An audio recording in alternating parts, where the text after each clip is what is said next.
has been a hot minute. Hello and welcome to a Toonkind D&D. I am Inky and I will be your DM today for the first time in maybe a year. A lot's happened, okay? Alright. And with me today are three wonderful and talented players. And I would like them to introduce themselves from top to bottom. That's me. Okay.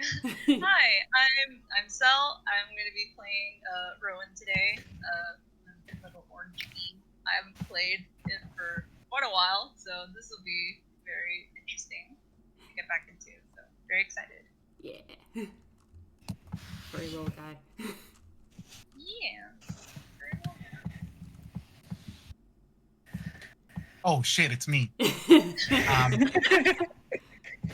Hi, I'm playing. My name is Megan Marines as Jade, and I am playing Miles Murphy.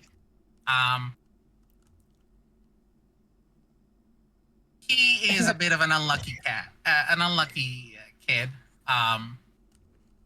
Stuck with Murphy's curse, but he makes do.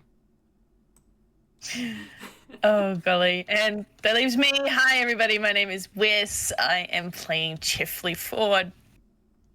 The ice twink. The twinksicle himself. The twinksicle? He's gotten a lot more icy compared to where I last saw him. His hair turned white. Oh, that's not permanent, but okay. The last time he'd literally only just had his redesign. He's got a little bit more of a handle on it now. Gotcha. But yes, we have three characters, three talented players. What are we up to today? That is for me to know and to illustrate right now. So I have a small introduction and a bit of a catch up as well. And I'll do my best to get through it without stuttering. And let's do this. It has been a while. A strange interstellar presence has been felt in Einquell. Two sparks, M1A and Cody, have found a home away from their large and oppressive place of creation, the Great Machine. They currently live with Professor Woodlig Doddrake and have suddenly grown accustomed to being among Toonkind, people very much unlike those they've grown up alongside. However, things have gotten more complicated than they would have liked.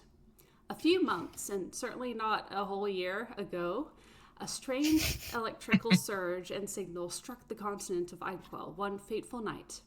The result of this led to a wild goose chase around Toontown. A music teacher, a con artist, and an engineer managed to save a mind-controlled M1A by blowing up the oppressive ship they were trapped in, and by disabling and repurposing the giant robot that they had built in a destructive experiment. A mere week or so later, reports of strange metal egg-like ships falling from the sky circulated the land. 4 friends, a radio, a warlock, a UFO, and a fireball had their sleepover interrupted by one such impact. They ended up investigating one of these odd crafts to discover a strange disc and even stranger little melody. As time has gone on, there have been also reports of small UFOs or sparks sighted around Einquell. While many would think of them as UFO, they are more akin to UFO, as they are led by the elusive and mysterious Great Machine, M1A and Cody's former home and leader, who has grown fascinated with the land that two defecting sparks have found. This has left some on edge. Why has the Great Machine developed such an interest? What is the mission that is relayed to its many minions? But what's up with that musical floppy disk? Actually, hey, what happened to that giant robot that the engineer decided to take home and refurbish? Now, I would like to ask all three of you a question. We are setting the scene at Dodo Studios today. Do each of you know what each of you would be doing at Dodo Studios, or the circumstances that would lead you there? Oh. Wow. I would probably to say for Rowan, it's probably just like any other day at what he's doing at his job. He works there. He works there, yeah. So he's just doing his normal job, securing the place, just regular things that he does. Some days it's kind of quiet. There's some days that it would be kind of like, some days that would happen, little things that would happen during his job, but for the most part, it's been just very, very quiet. So it's been pretty chill. Yeah.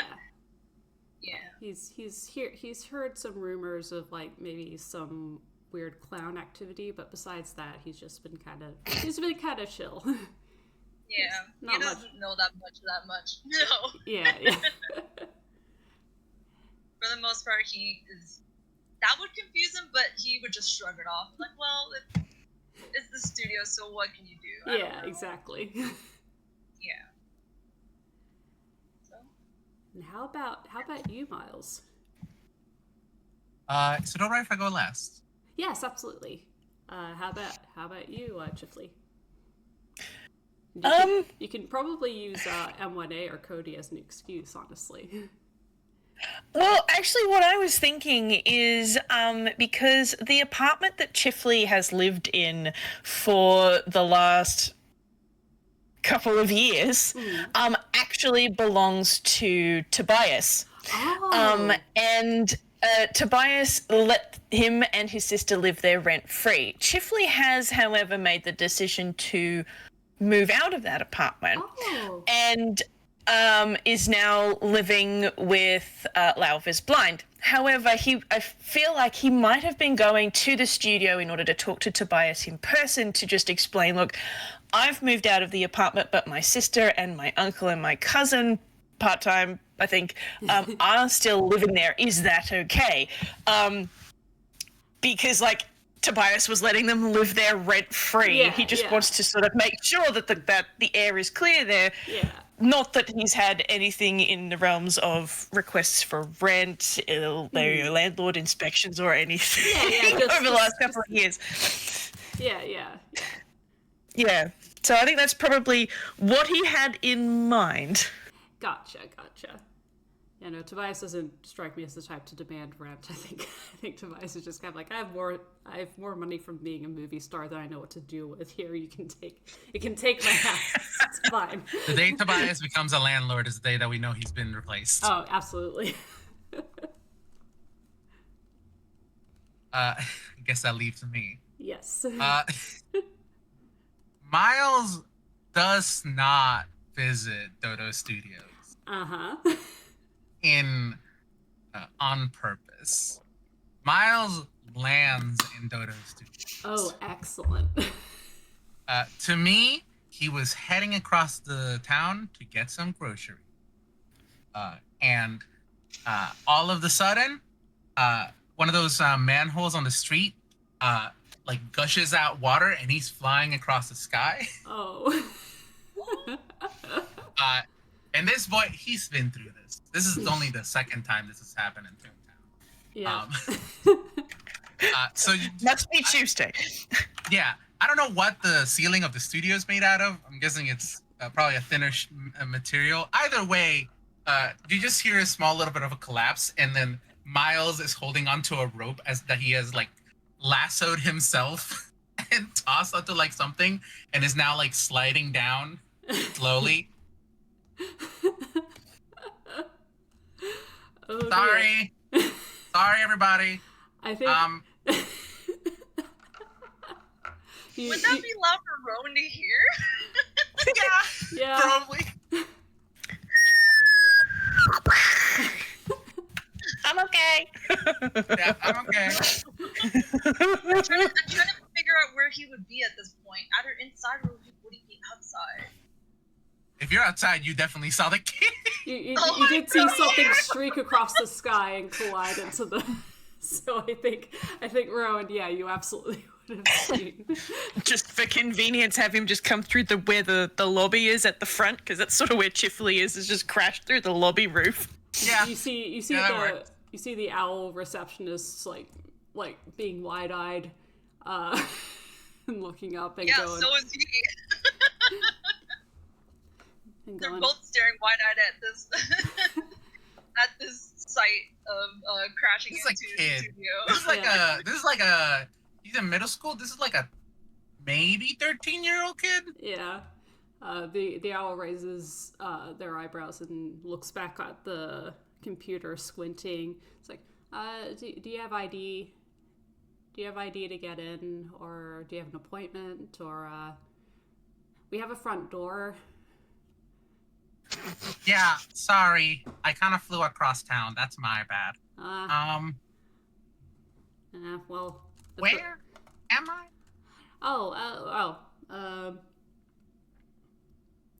They look at the front door again and go, well, you're in a Dodo Studios. Again, if you have an appointment or any ID, I'm happy to let you in. But if not, just I mean, feel free to go back where you got in. But I'd say that would be a little bit. And they look at you tangled up on the rope. Do you? I feel like Getting down from there. I think I'll come down eventually. But yeah, I guess some help would be nice. Okay, well, Rowan will just walk over to where they are and just right below them. Like, if you need to, I can catch you. If you can, or if you're tangled up, then we could try to get you down. Are you not smaller than? He can try. Yeah, sure. He'll fall. He'll let himself fall. Oh my god. Yeah, he's gonna try to catch him. What role would that be? Is that a role? I mean, if you wanna catch, maybe just a straight strength roll. Okay. Could be the funniest motherfucker right now. Oh god. Wait, I guess I don't need to. I guess I don't need to. Apparently. Well, he does try. But he rolled a 7, so Amazing. we'll probably just land on top of him. Yeah. I think Chifley was probably like on his way to the front desk to talk to the reception owl, and he's just sort of stopped, and he just will turn and walk back over to where Miles and Rowan are, and just sort of, and he's significantly taller than both of them, Yeah. I think, and just sort of, are either of you hurt? Oh, I'm perfectly fine. I think the orange fella here might be a little hurt. No, Miles good. is standing up. I'm fine. Good. Chip's going to roll a medicine anyway. Oh. Well, yeah, that was not great, Chifley. You're just like, It's like, yeah, he's fine. okay. Yeah. Yeah. Miles will go up to the owl that was talking to him and say, I do feel bad about breaking your roof. I do No, have that's mending. not right. I do That's have not right. mending. Oh, If sorry. you get me up there, I can fix it. And the owl kind of looks at you and goes, look, we get holes in our roof all the time. You're not an exception.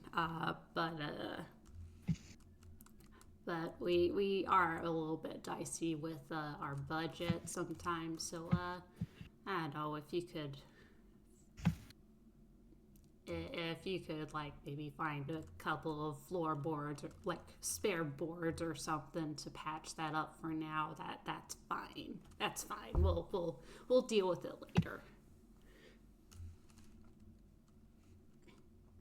Is that a yes on him fixing it or no? That's a yes. Patch. Okay, good. But yeah. That's his reason for staying. Oh.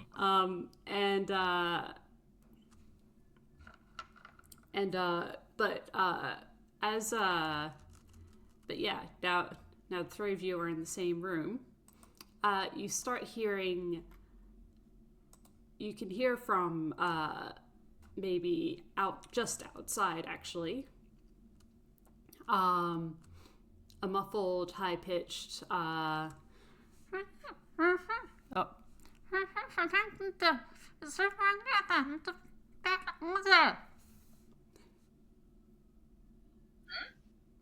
Huh. Wait, what? From outside, you can hear like a high-pitched arguing kind of happening. Oh. Okay. Well, while Rowan's trying to get up and dusting himself off from that fall, he would try to walk over to see where that is coming from. Oh, it's just outside. Yeah. Okay. That's the What direction. what Chiff's gonna do is he's actually going to tune into the soundtrack and have a listen to see whether or not there's like a change in the ambient background music to indicate something is going on. So let me just roll that for him. Yeah, all good. Wow, Chiff. Yeah, no, that's another 10. So I think because the foyer of Dodo Studios, I always just imagine has the same ambient background music as the lobby part of the level. Yeah, from the equivalent time. in the source material. But that was another 10 on his soundtrack dice. So he's not getting specific. Here is some like melody or something in the background that I can pick up on and recognize. But there's distinctly, if you agree with me, Inky, there's like something happening over there that maybe you should pay attention to. Yeah, the tempo seems to be going up a bit. Yeah, is the okay. best I can describe it. Yeah, all right. I think he'll pause a little bit and he'll give a little apologetic sort of wave to the reception owl and just go, I'll come back, but I'll just duck out for a second. Sorry to waste your time. No, fine with me. And he'll just turn and go and see what's going on outside. Miles is walking over to where Rowan is to apologize. Aww. Sorry, you got cut off. I'm so sorry. What was that? Miles is heading to where Rowan is to apologize. Get my microphone in front of me. There we go. Yeah. No, it's fine. As long as you're okay, that's totally fine. But I've had worse. And What can we see outside? Well, first you hear.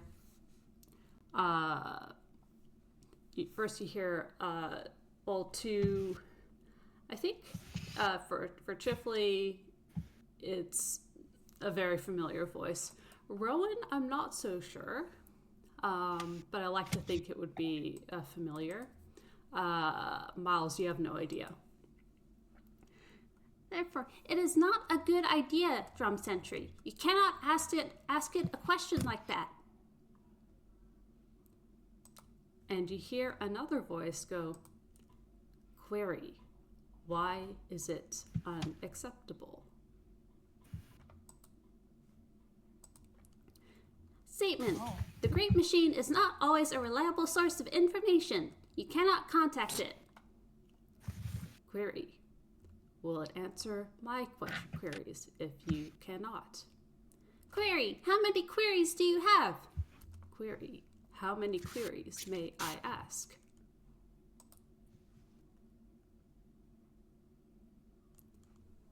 So for this, Rowan would recognize one voice, but not the other? Yes. Okay, then that would raise more suspicion as to what's happening. Yeah. Yeah.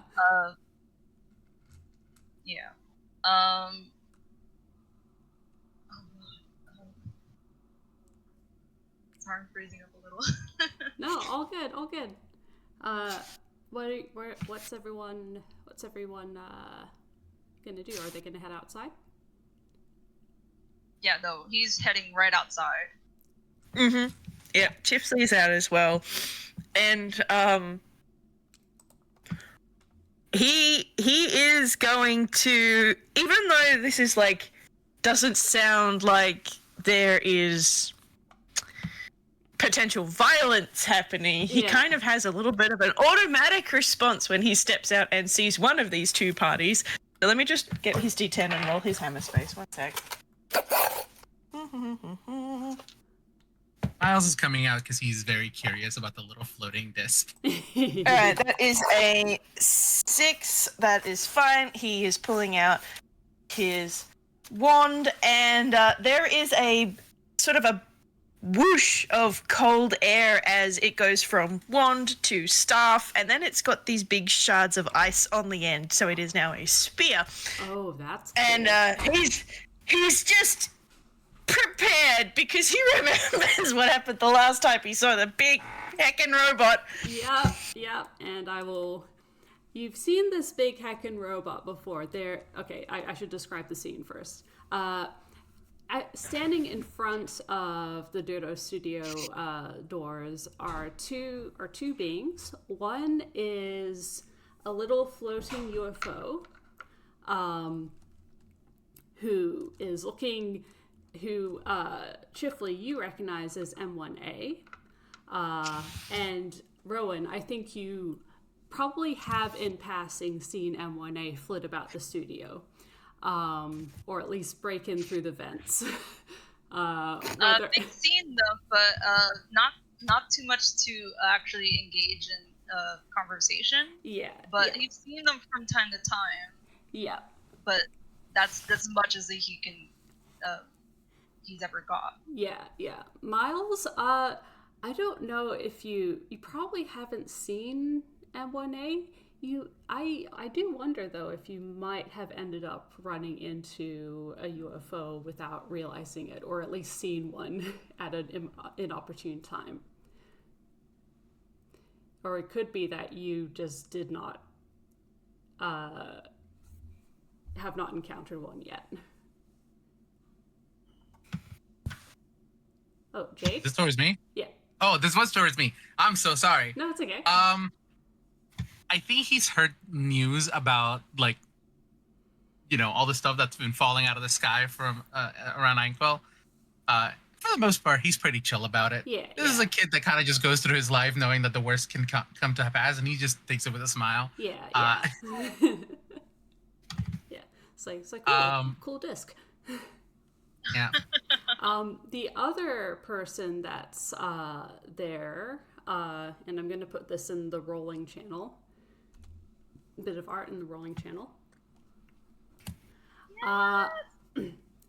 Is a big painted green robot. And yeah, Chifley, you have seen this robot before, except the last time you saw this robot, it was made up of it was very much made up of scrapyard parts. It had like a wrecking ball for an arm. It looked a lot more intimidating. It's still very imposing and looming over M1A. But but there's definitely been some work done. Yeah, and I think it wasn't a secret or anything that the engineer was taking the robot home at the end of the missing transmission. So, so like Chifley would go, okay, yes, this is likely the same robot, but it is arguing with M1A, and just in case I might get a pointy stick. But he'll just sort of get a little bit closer and go, M1A, is everything all right? M1A kind of jolts and turns and sees you, Chifley, and their very kind of frustrated demeanor melts away, and they're suddenly delighted to see you when they go, "Oh, Chifley friend, hello."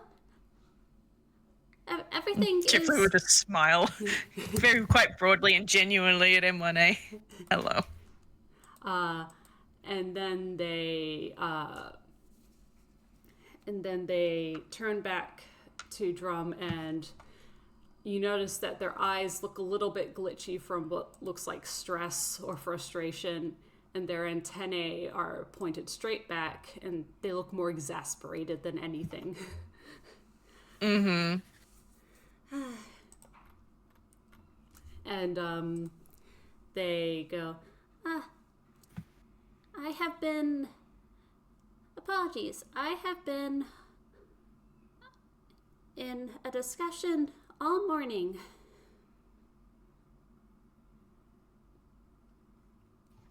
And at this, the taller robot slowly turns and looks down at you, Chifley, and goes, "Salutations. I have been designated Drum, sentry to Dodo Studios. ID or permissions are required to proceed." And he stops a bit as if processing. "Observation. Your hair is glittering. This is really cool."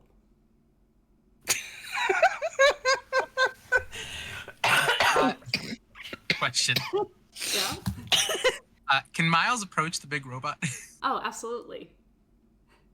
Miles, like a curious kid, approaches the big robot. He's like, "Well, aren't you just a big fella?" And just kind of taps him twice.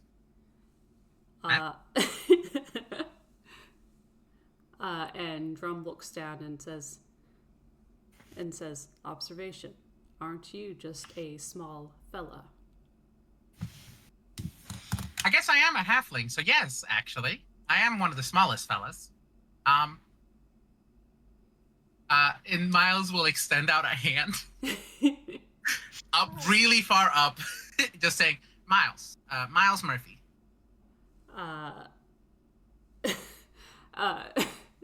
Drum kind of looks at your hand for a moment,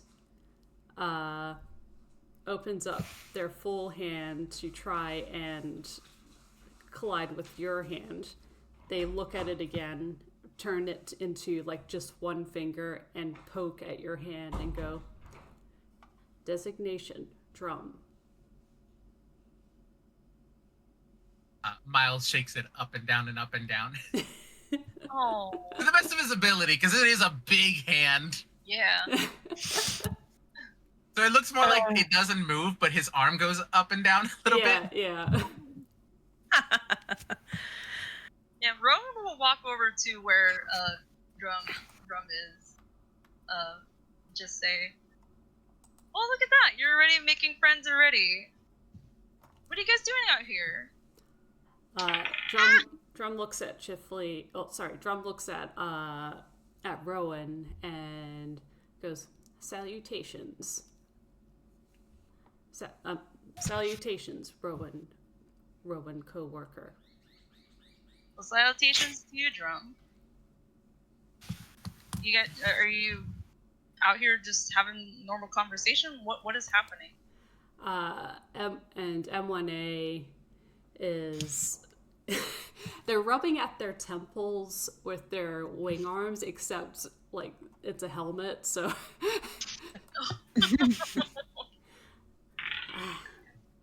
and M1A, they look a little frazzled, and you suspect they have been talking for a long while, and while it's not like them to run out of words, you get the feeling that they have been on the brink of doing so for a long time, so...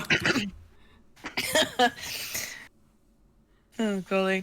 To the your hair is glittery remark, Chifley does sort of smile at it, and his hair is done up in a braid, but it is still mostly that sort of dusty blue it usually is, and he just sort of runs a hand down it, and kind of like that Elsa move, he just sort of pulls his braid down over his shoulder. Yeah, where it somehow clips, where it kind of it looks like it's clipping through the shoulder.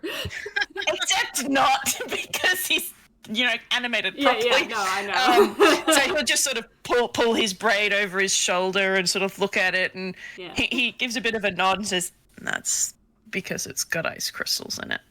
and they're catching the light. But thank you.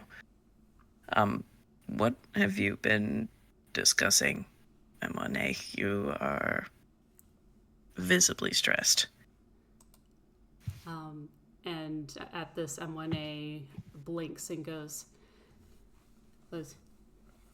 Your observation is accurate, Chifley friend. And they shake their head a little bit and they go, reporting. I was seeking out engineer, or Bobfather for a query. However, I ended up in a collision with Drum Sentry here. And they frown a little bit. You crashed into each other? Yes. I did not know that they were capable of speech. I did not know they were capable of meowing. Sorry. No, it's okay. Yeah, that's a new thing that I'm learning. Look, I love you too, Poppy, but stay off the desk.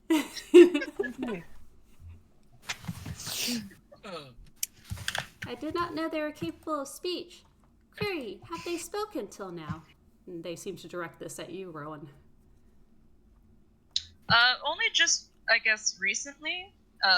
Mostly I've been talking with Drum for a while. They haven't really been talking that much while I've been talking with them, so I've just been rambling with them the entire time. He seems kind of a little embarrassed now, realizing like I just been rambling with him this whole entire time. Sometimes you need a rubber duck, you know? Yeah. So it's possible that he started getting some of my speech. Statement. I He is guess? not rubber nor a duck. No. It's a figure of speech where you have an item or a person that you speak to when you're trying to solve a problem, so that way you can work it out yourself as you do so without them, speaking back to you. It's usually just a little rubber duck. Wizards use it a lot of the time when they're making new spells or whatever. M1A makes that expression of like, yes, I understand entirely. They don't understand at all. Though their speech patterns sound a lot more like yours, M1A, rather than this fellow here. I'm sorry, we haven't met. No, that's fine. I don't know you either. And Drum goes, this is Rowan. Without the title is just Rowan. It's just Rowan. Yes. This is Chifley. Without the title, just Chifley.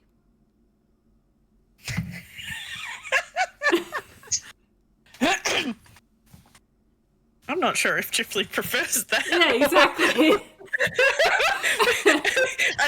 I think he can't even hide that. He's just sort of sitting there going, do I like being addressed this way or not? I'm confused. And M1A actually looks a little bit aghast and goes, you refer to them as Chifley friend. You refer to him as Chifley friend. Chifley friend. It's all right. No offense taken.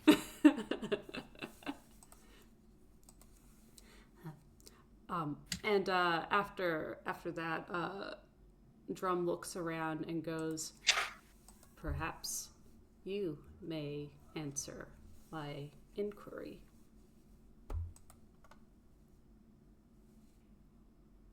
Well, I can try. I have many queries. Query 1.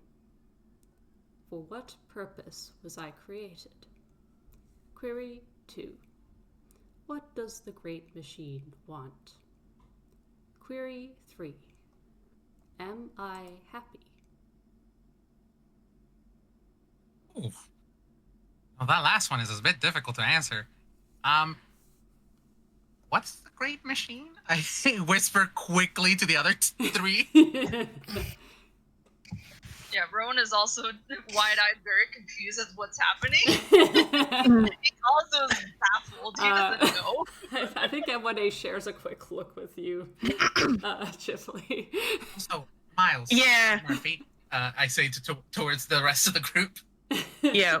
I think Chif's the ice that formed the blade of Chif's spear is just sort of going to go psh, and break into tiny little snow crystals, and then the shaft of it will shrink back down to a wand size, and he'll just sort of flick it, and it's back in his hammer space now. And he'll offer a hand-in-hand shake to Miles and then to Rowan after Chifley forward. Pleasure.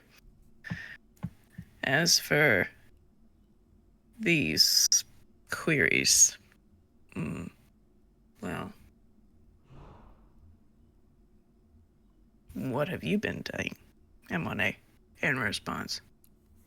And M1A has been...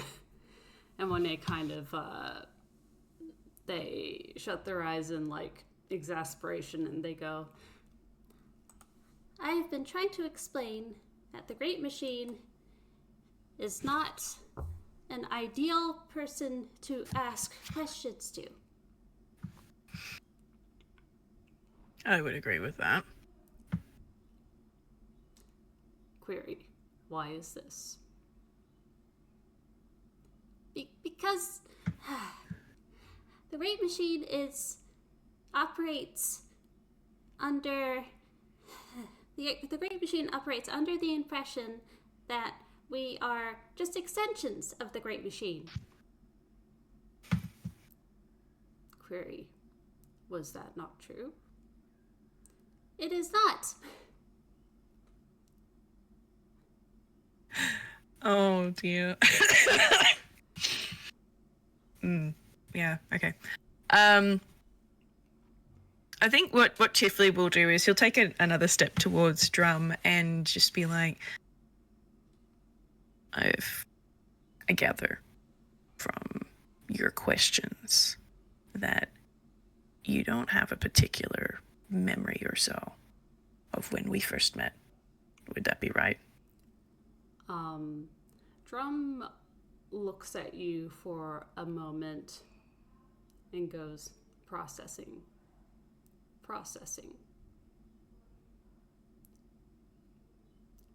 Is this not the first time we have met?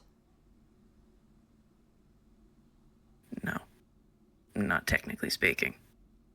This, you, yes, but we've met before. And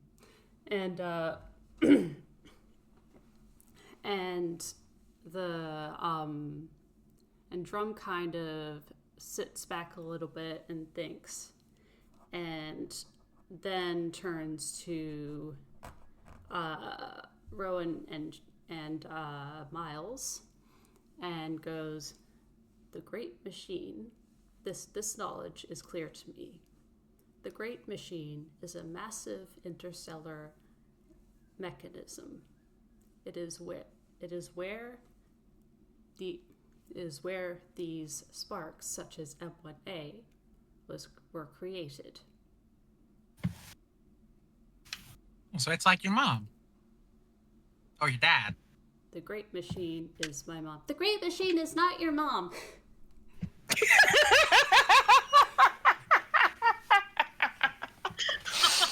What was Drum about to say? Drum was about to say, the Great Machine is my mom. It's my...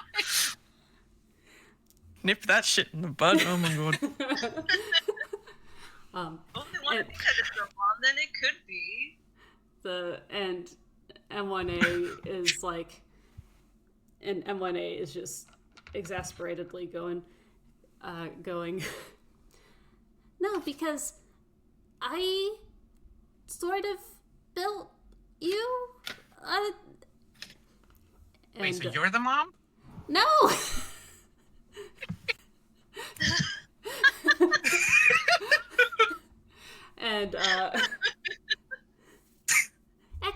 question. No. And Drum says, it was explained to me that the Great Machine took control of M1A here, and through M1A built me. Therefore, M1A could be my creator, or the Great Machine was my creator.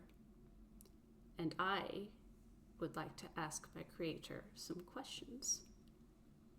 However, M1A has been unable to answer any of my queries. Therefore, it would be ideal for me to ask the Great Machine. Great Machine just takes over people? The Great Machine is, let's put it one way, not a reliable. You cut out, sorry. This is just what happens when I voice Chifley. You're good. This is just how he talks. I'm sorry. No, it's okay. The Great Machine is not a reliable narrator, even if you were to ask those questions of them.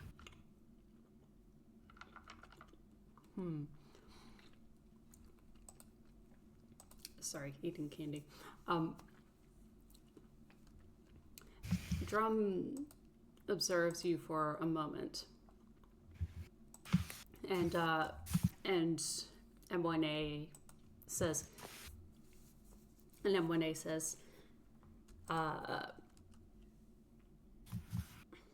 this is what I've been arguing all morning.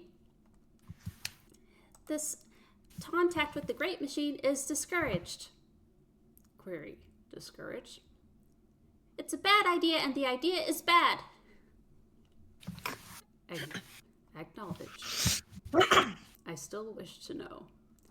And now M1A has retreated back into their flying saucer mode, and they now resemble a droopy fried egg because this has been happening all morning, and they're tired.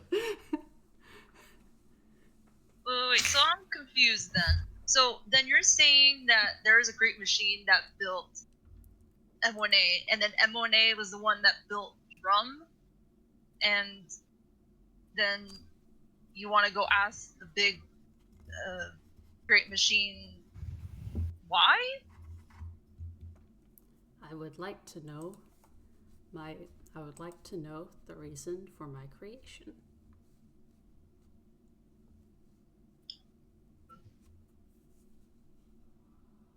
People are welcome to roll an insight on Chifley, should they like. Sure.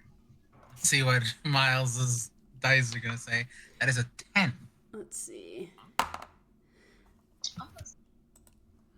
Insight. What I forgot to give him? I forgot how to give him a background. Insight. That's a 10 as well from M1A. They're tired. That's 11. That is 18 for Rowan. Oh, wow. All right. Let me roll a deception just for shits and giggles. Uh-huh. Okay, well, that's fine. I must have gotten the heckin' good roll out of this dice when I was deciding which dice to use. That's fine. It's not for anything too important. That makes it a great... Until a 6, so everybody gets it. Yeah, Chip's trying to not be too obvious with this, but he has this look about him that he knows exactly why Drum was built, and it ain't great. No. No. So it's not good then. Very, very not good. Okay. No. Oh man. Predicament. Oh no. One sec.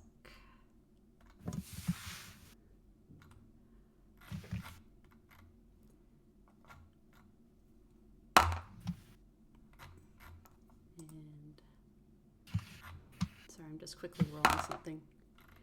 Oh yeah, no. Mhm.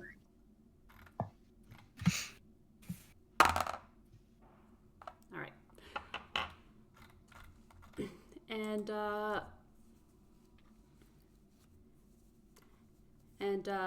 Drum looks at M1A and says, "Query, you were once able to contact the Great Machine. This is not available to you anymore, correct?" And M1A is rubbing at their helmet and saying, "No, it is not. That is better."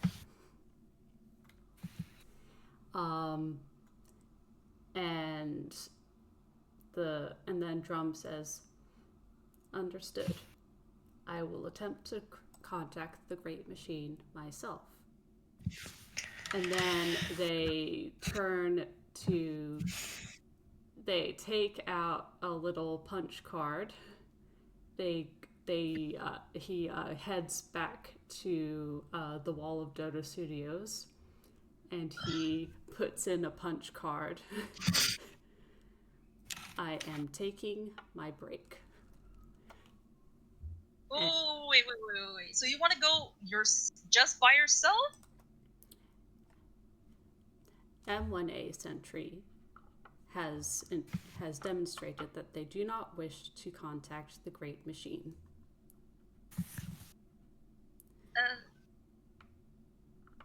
Can I offer something that may stop Drum?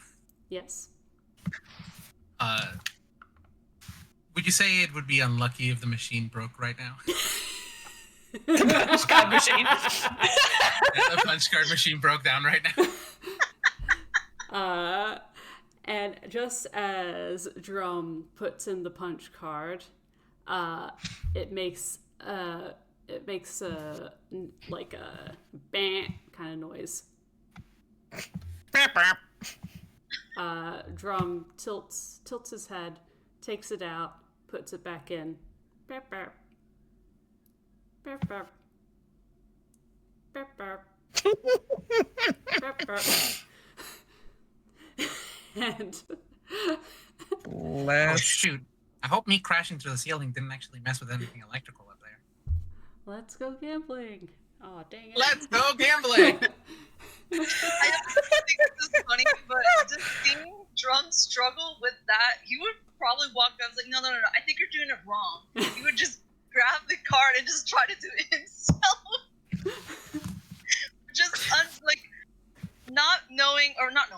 Just completely disregarding what they were just talking about in that exact moment.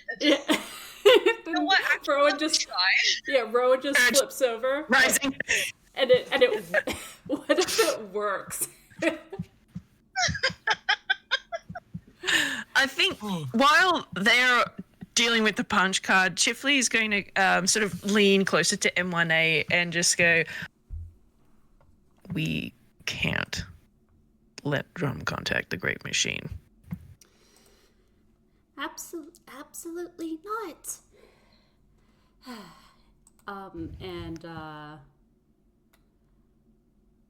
And they think a moment and go, I may have an idea on how to discourage him, but could you keep him distracted? I think we could probably manage that. But I do have one question, M1A, before we do that. Yes. Yes? While Drum is correct, built by your hands with the Great Machine in control, is Drum a spark? M1A looks at Drum, tilts their head, and they look back at you, Chifley, and they shake their head. Drum is... And they as if to illustrate their point, they take off their glass helmet and they alight into flames with their little fire head. And they go, Are you okay? I am fine. I just look like this. And Chip's leaning is a little less because he's like, nothing against him, whatever. yeah. Fire, ice, no. And they point. I believe this is what makes me a spark. And they point at Drum and say, Engineer mentioned that Drum was forged. Oh, a Warforged? And they think a moment. A Warforged.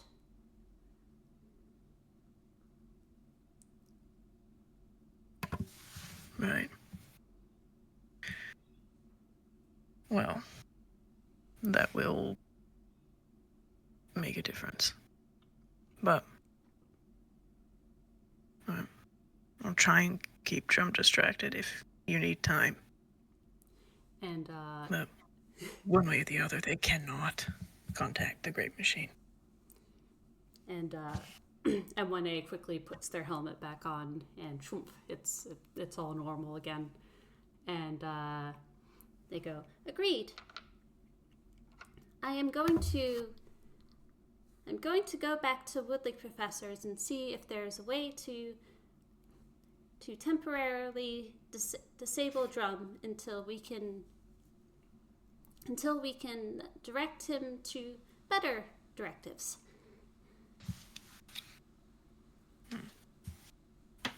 Or at least explain them properly.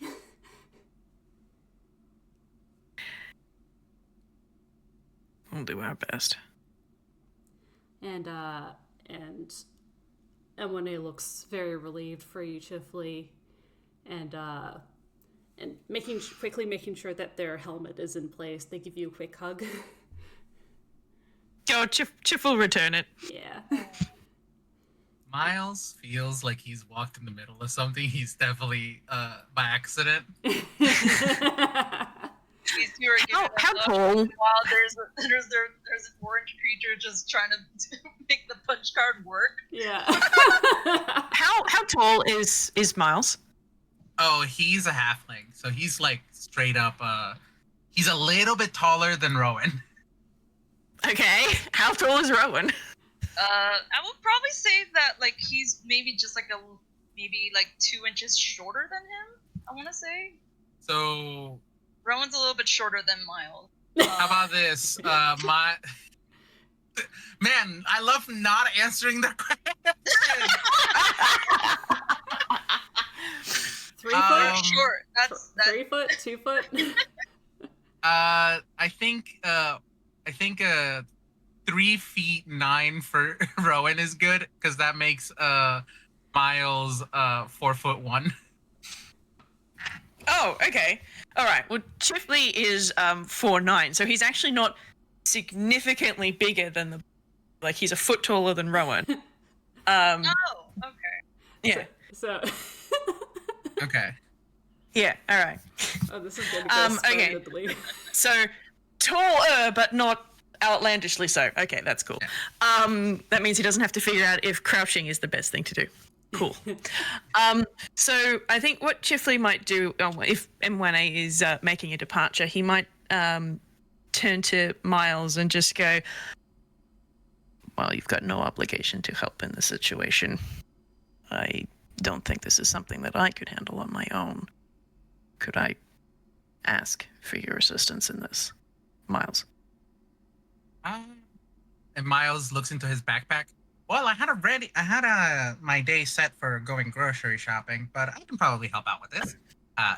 And he, in the backpack is a bunch of random stuff that he may need throughout the day. You can tell me if he has it or not. He's prepared. Yeah. He's prepared for stuff that could go wrong. Yeah, exactly.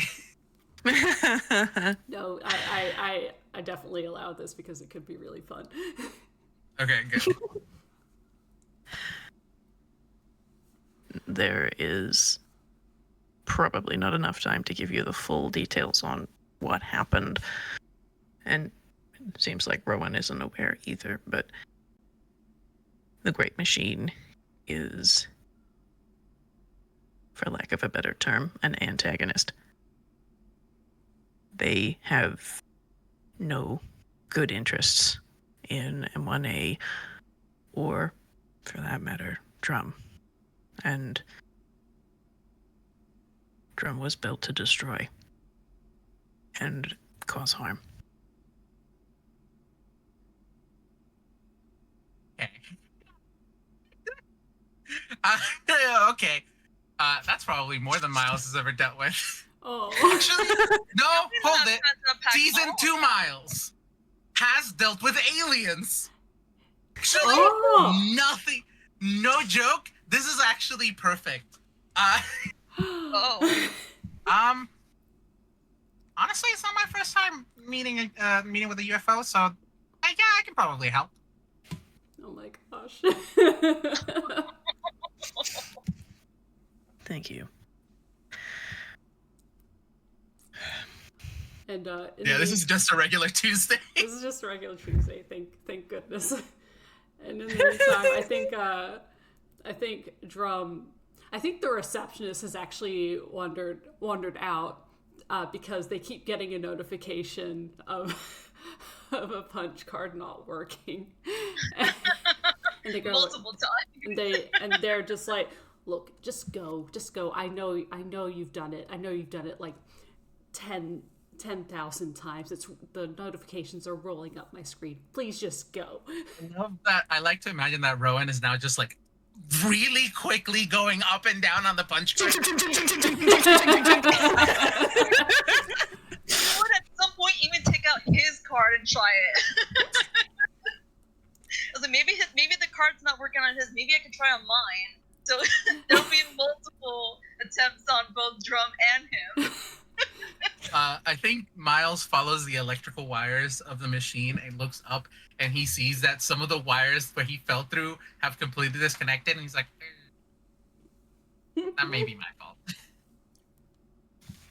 But yeah. Well, if they said it's fine, then it's fine.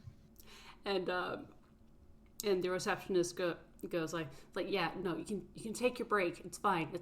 Look, if anything really bad happens, the engineer will burst out like a comet, so it's fine. And Drum goes, acknowledged. And then he just turns on the spot, and on his treads, he just starts to roll away. My first destination. Whoa. My destination go ahead. is the place I was built. Whoa. Hold on. Drum, right? Miles runs in front of him. Hello, little fella. Well, hello, big fella. You just got built, right? How long have you been around? Drum thinks a moment and goes, I have been in existence for almost... this is me, the DM, thinking. Oh, yeah.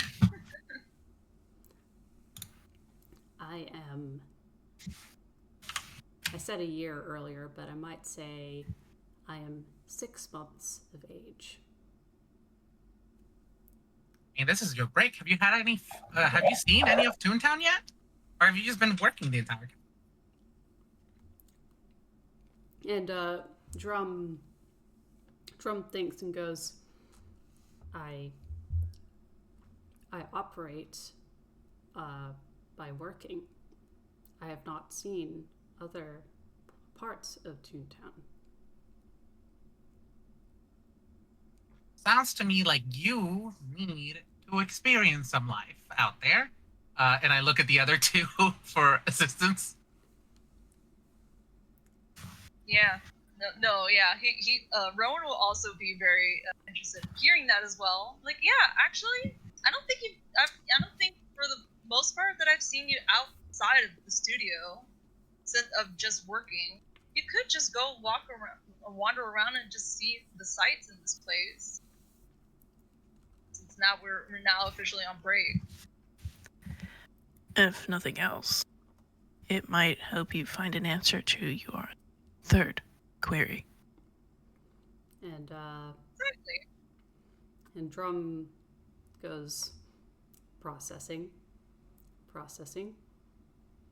Affirmative. It will be beneficial to take in additional information.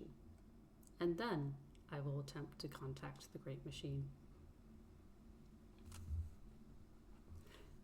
Well, who's to say we can do that today? We could probably say that for another time, maybe, but we could see how this day goes out and, see how it plays out. Plus, with the machine broken, technically you can take probably a longer break than you should be taking, which I would definitely. That's probably true. The receptionist is just... That's pretty much... I whispered that. No. But I mean, as an aside, the receptionist is just making their way through like all these system errors that have been. But yeah,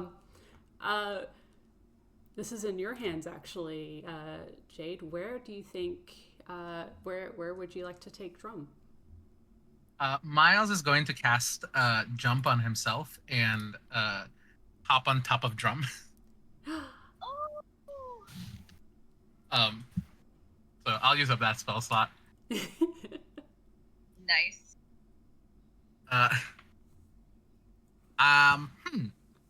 Well, this is really cool. This is really pretty good. Bagel shop next to my house. We could head over there. A what shop? Have you had a bagel before? Oh, bagel. A bagel? Yeah. I don't know if they can eat. They probably can't, but this is what Miles thinks of first. Statement. Bagel. A boiled bread food. Suitable for they're pretty good. And he goes, we will see the bagel shop, and I will find answers.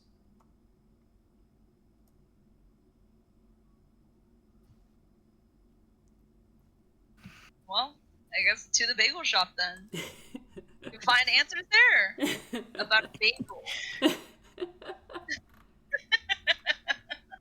Yep. Maybe it's just because I'm a little peckish, but, first thing I thought of. Chifley will just sort of nod and he'll fall into step beside Drum. And you're all off. You are Miles. You're astride Drum. Rowan, are you hitching a ride on Drum as well? I will say that Rowan will be right beside oh my god, what's her name? Help! Chifley? With Chifley. Thank you. My brain. So they're walking alongside them, and while Miles and Drum are up ahead, just like walking, like striding along like down the street. Rowan will like kind of sideline with Chifley and ask like and say just quietly, just not enough for them to hear, but would be quiet enough to say.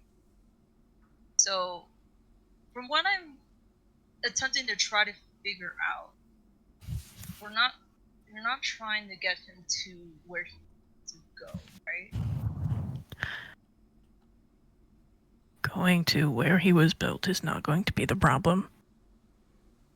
If he attempts to contact the Great Machine, that will be the problem.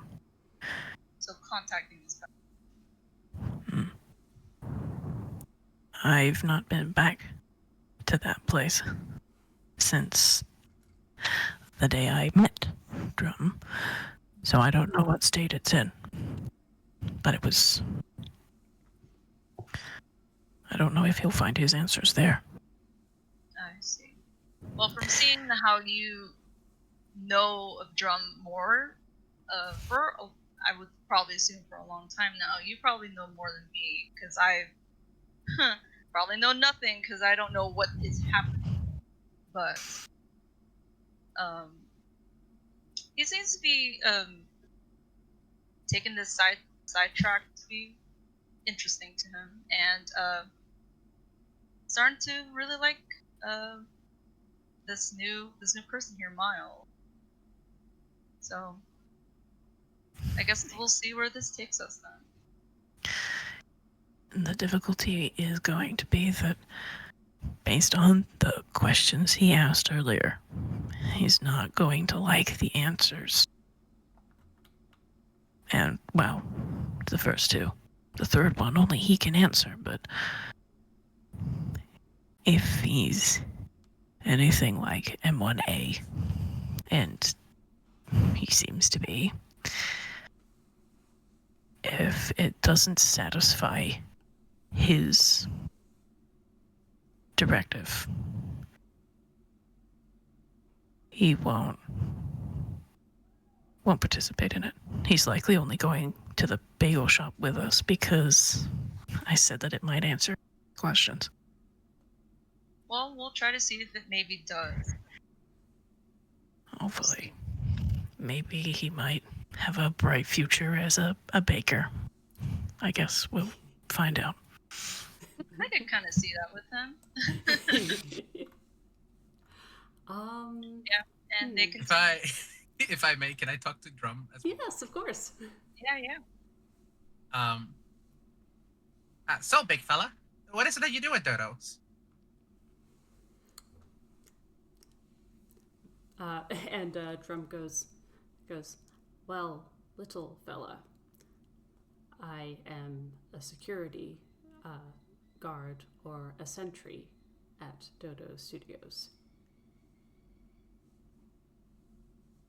You got the place from bad folks, I'm guessing? You gotten to beat anybody up? Not often. I have punched 2 clowns this week.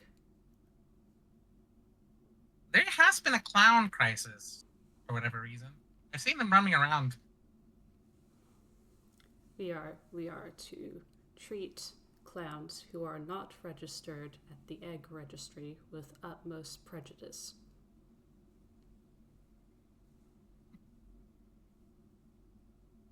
Well, aside from work, what do you like to do?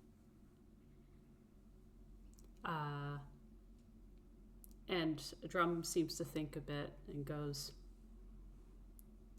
Rowan, co-worker, speaks a lot. I listen.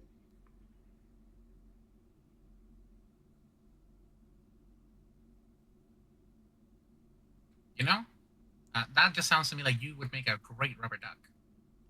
You know what that is? I am not rubber nor a duck. It just means you're very good at listening. You help solve simple problems. Plus, you know what a rubber duck actually is?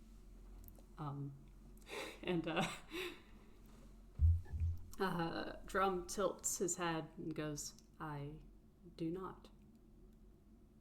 Miles reaches into his backpack like a little bit further than he should be able to in there and pulls out a small rubber duck for Drum. Drum stares at this rubber duck and goes,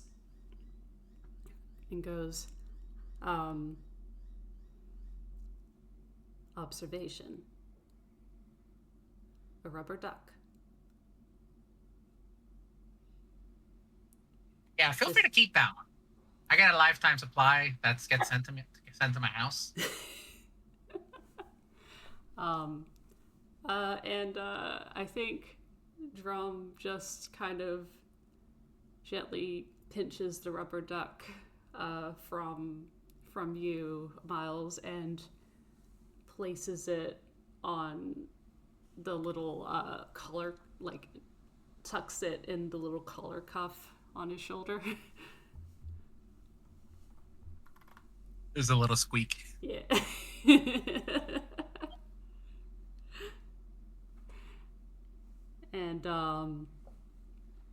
And gently pokes it, and it makes another squeak sound. Oh.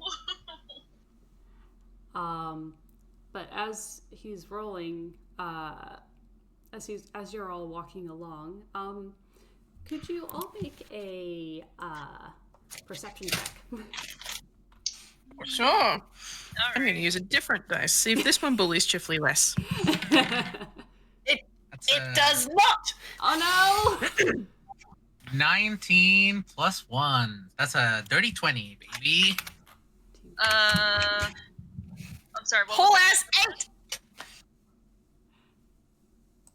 12 plus 2, 14. 14. I'm gonna say. Oh, hang on. I'm just gonna quickly. Nope. Ooh, yep. And. Haha.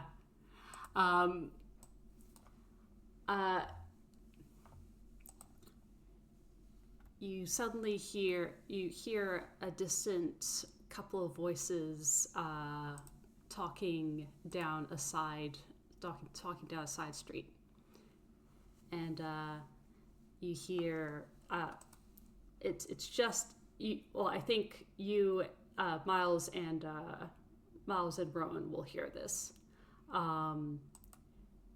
You hear, but we're not supposed to talk to any of them yet. Statement, it doesn't matter. We're here to observe any possible weaknesses in Dodo Studios' perimeter defenses and pick up any extra intel along the way. This classifies as extra intel. Query, why aren't we being told to take out M1A defunct? They went ahead and disobeyed orders. They're not important, and we need to spare as much energy as we can. Remember? I don't know. We've been observing them for like 10 minutes and they haven't done anything.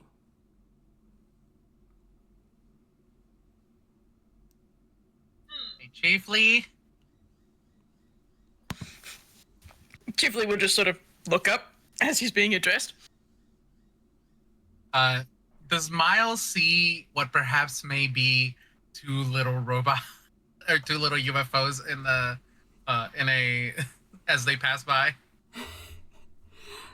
Well, one of or them. Am I just hearing you it? can hear them. But if you look down the side, if you turn to look down the side street, you see one in plain sight, and one whose antennae are sticking out of a garbage bin. And you hear a third voice go. Assume stealth formation. Can I tap Drum to get him to stop? Hey, buddy, can you stop for a moment? Drum veers to a halt, and then backs up a little bit. Beep, beep, beep. Can you help me? Can you help me down? Drum gently picks you up by your backpack and settles you on the ground. Thank you. Hey, Chifley. Usually I'm not this perceptive, but I'm sure I heard 3 of those little UFOs, like M1-A. 3. Ahead. Yeah.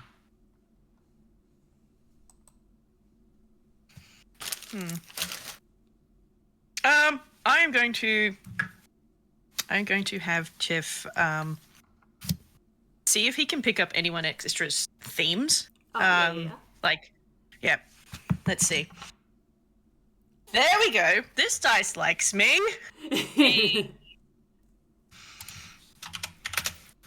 All right.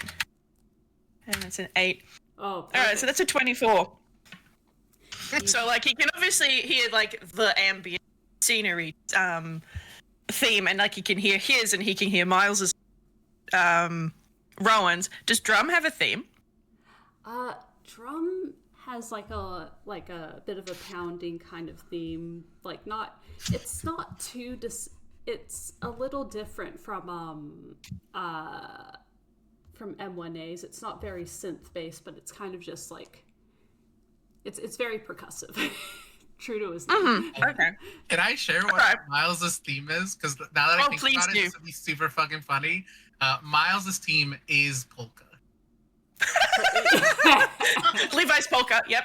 Yeah, it's just polka. Because I don't know if you know this, Miles's voice actor is Weird Al Yankovic. Oh, excellent. Milo's original voice actor.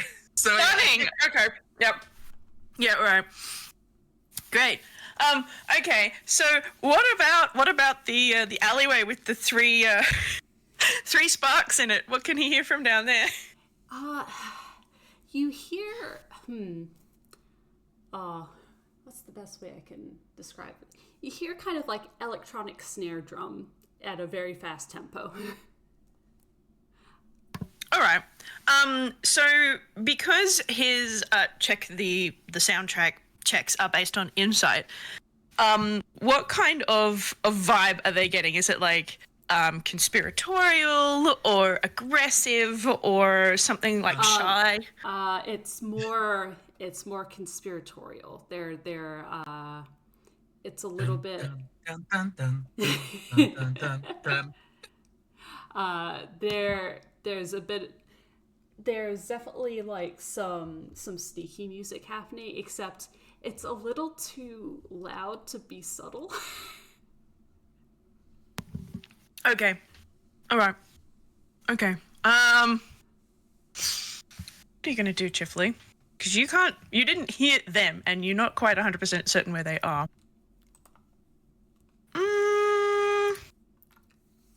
No, I saw one of them is what you can.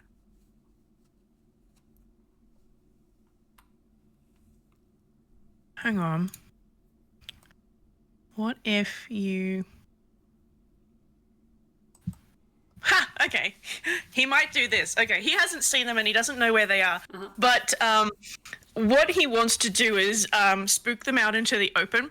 So he is going to go up to the mouth of the alley so that he's a little bit closer.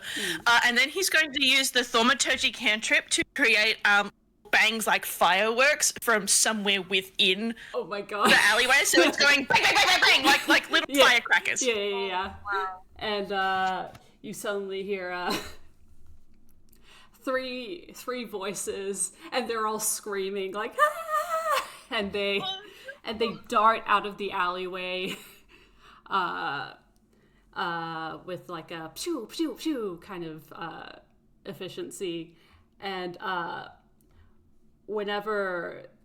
but of course I think at this point they collide directly into Drum, who was just standing there. Oh man. Miles just wants to say, hiya.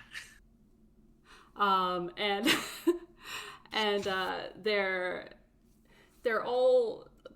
three of them. They're all lying on the ground, looking a little woozy, and they go and one of them is managing to come to very quickly, and they go, Fly Squadron, attack! Assume attack formation. Sentries, assemble! And the three of them are a little bit disoriented, but they get up and they manage to and in like they're like in a triangle like formation, and Oh no. I'm like picturing that. I don't remember what I think they had a team name, but there was a group of antagonists in Dragon Ball Z where they're all sort of have their own little pose that they do. Yeah, them. But actually, it's so one of them has pink eyes, and they go, designation, flow, function, Pi Sentry Squadron Leader. And one of them, who has green eyes, says, designation, Pharaoh, function, Pi Sentry Squadron Unit. And the last one, which has blue eyes, says, designation, F1ZZ, function, Pi Sentry Sentry. And FL0 says, together we are the 5 squadron sentries. Oh, hi, I'm Miles Murphy. And they look like this. Oh, They are the Powerpuff Girls! The fucking Powerpuff And I would like to Girls, thank Avi very much for this art. Oh my god. It's so cute! That is so fucking cute. So cute. But at this moment, Rowan's probably terrified because he's gonna attack Drum. Are they looking at us or are they looking at Drum? They're looking at you guys. Okay. Okay, I thought it was looking directly at Drum. My bad. And Dun, dun, dun, dun, dun. Oh, that is super cute. So cute. and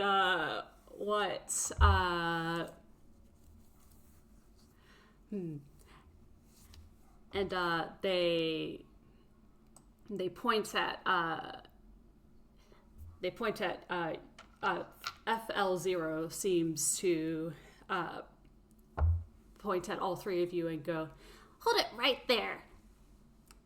You will not pass while we are patrolling. Yes. Well, this is public property and we're just trying to get some bagels. We will not let you have your bagels. Query, what is a bagel? Well, there's boiled bread. It's really good. Usually put like cream cheese or butter on them. FL0, we're not supposed to listen to the Toonkind. Yeah, we can't listen to the Toonkind.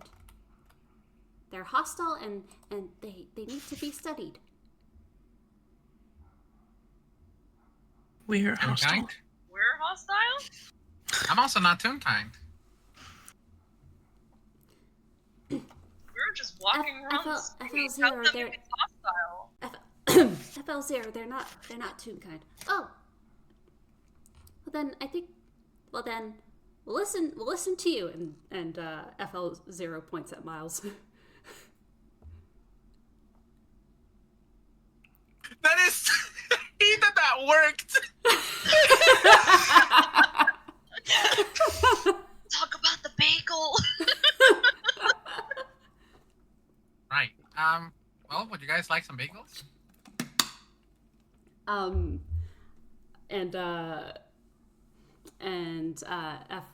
F1ZZ goes, oh, I want to try a bagel. And then FL0 goes, like, it might be important to try. Wait, no. And they suddenly point at Drum and go, statement, you are a creation of the great machine. We have heard all.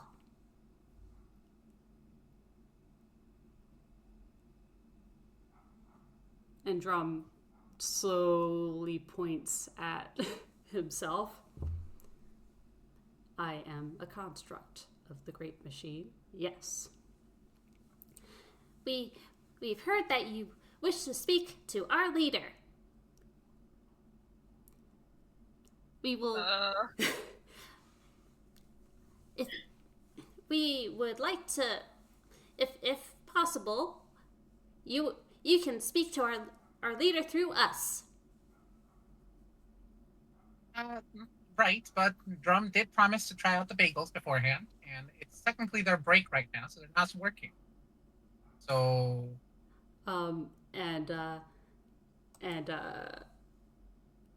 FL0 says, a break. Query, what is a break?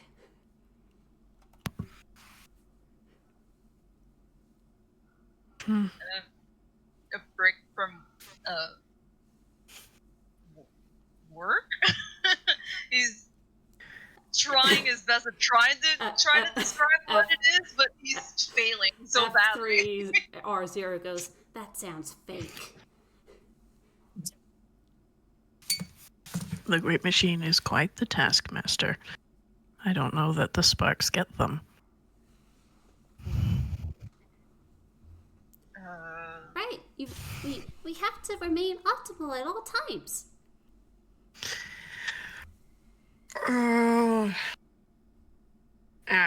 Inky, I've got a question for you. Yes. In the correspondence that Missy would have had with M1A and Cody, Yes. through that correspondence, would Chifley be aware of their opinion towards sweets? Yes. Yes? Okay, cool. I think what Chif will do is he will look at these three and just go, if you need to stay optimal, then perhaps refueling may be an idea.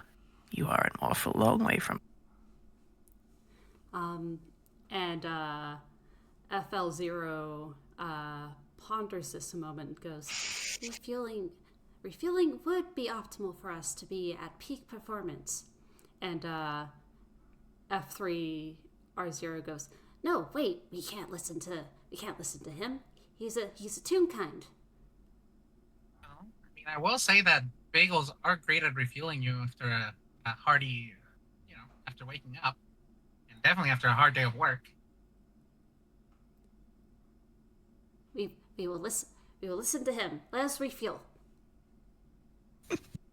I hate that I get around.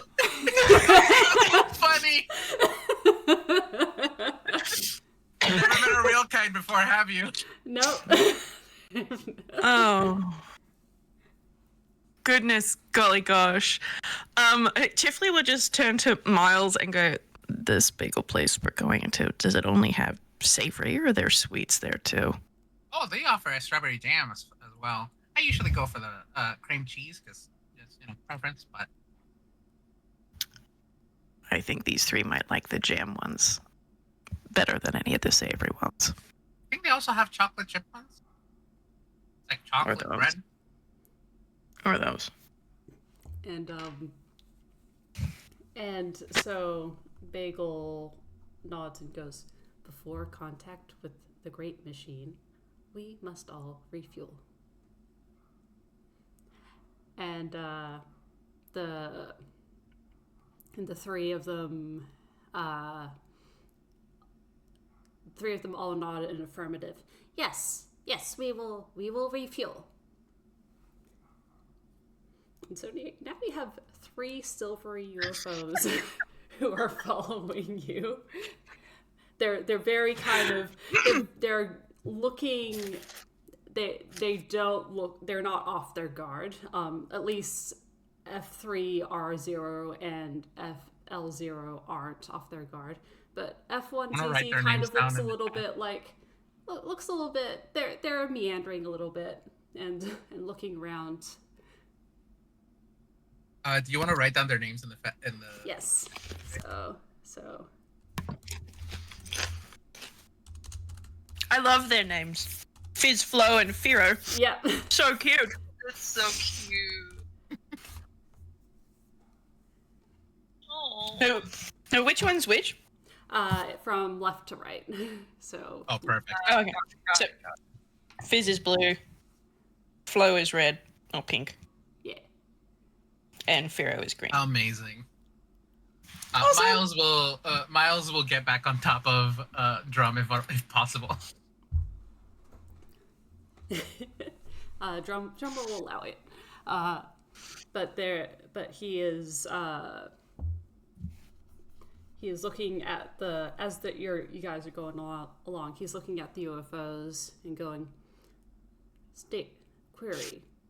You are sentries of the Great Machine. Yep, that's right. You're the Great Machine's eyes.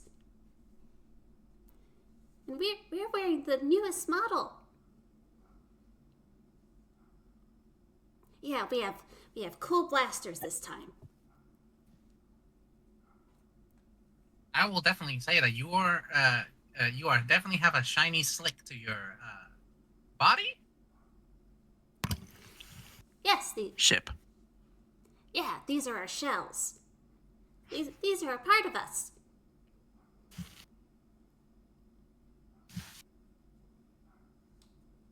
I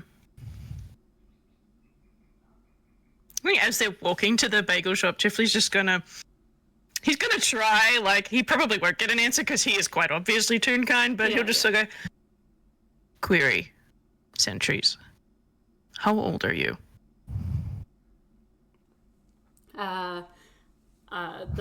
You get a withering glare from Pharaoh and Flo, but Fizz kind of pipes up. Oh, we are... Oh, how did I do the thing again? It was, like, oh, we are 500 cycles old. And Chifley, you might recall M1A saying something similar, only to learn that cycles isn't a very big unit of measurement. No, I'd have to go back to an FPS to figure out what. And that was like, I looked it up. Commencing transmission was in March of 2022. So it was a while ago. What I'll say is that you kind of gather, whenever you first met M1A, they said something similar, except the number was higher. You realize that these guys are substantially younger than M1A. Right. Yeah, okay. So, Miles may not have Grolix as a language. Actually, because there's UFOs are technically Toonkind. Grolix anyway, but yeah. They do know that. What other languages does Chifley? Hold on. It's not going to Miles knows halfling and gnomish, as well as common. Yeah, that's not going to help. Well, he'll just mutter something in. I'm going to say he mutters it in Celestial. He's just this quiet little mutter. As he's just sort of gone to himself and just saying, but they're babies. But he will nod.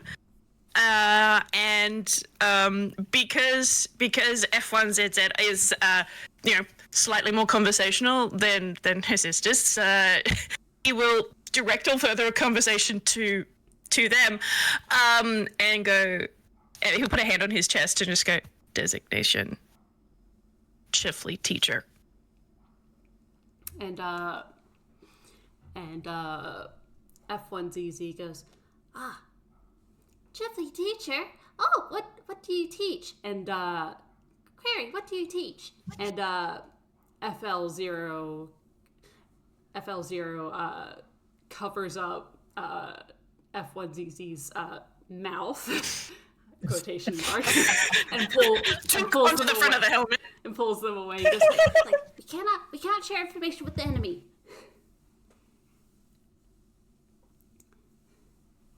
Enemy? I'm no enemy. I'm a teacher. But you are Toonkind, and Toonkind have been hostile to. We've had reports of Toonkind being hostile to Sparks. Well, I have two very good friends who are Sparks. Not all Toons would be hostile, just as all Sparks would not be. And FL0 thinks a moment, and they go, "Oh, are you referring to the defunct models?" He just sort of tilts his head to one side and arches an eyebrow as if to say, "Can you clarify?" Oh, they were defective, so they don't work for the Great Machine anymore. So they're not really Sparks, are they? No, I don't know. Are they still Sparks? They don't work for the Great Machine anymore, so maybe they're not.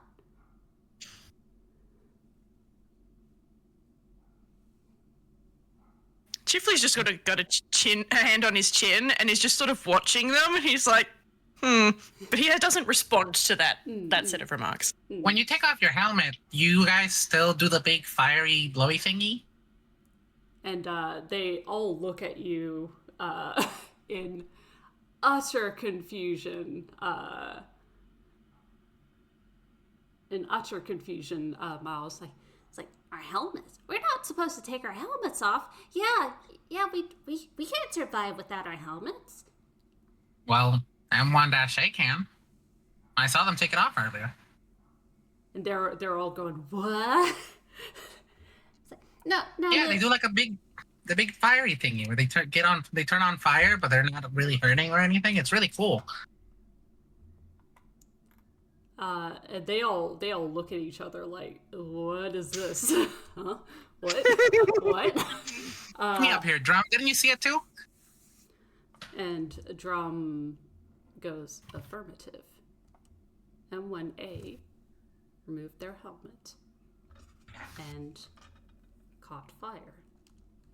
Well, you're not supposed to remove your helmet because you'll catch fire. Yeah, we can't remove our helmets or else we'll catch fire. Yeah, but it doesn't hurt. Why else are you called Sparks? And FL0 is kind of like, enough of this. We're meant to be refueling.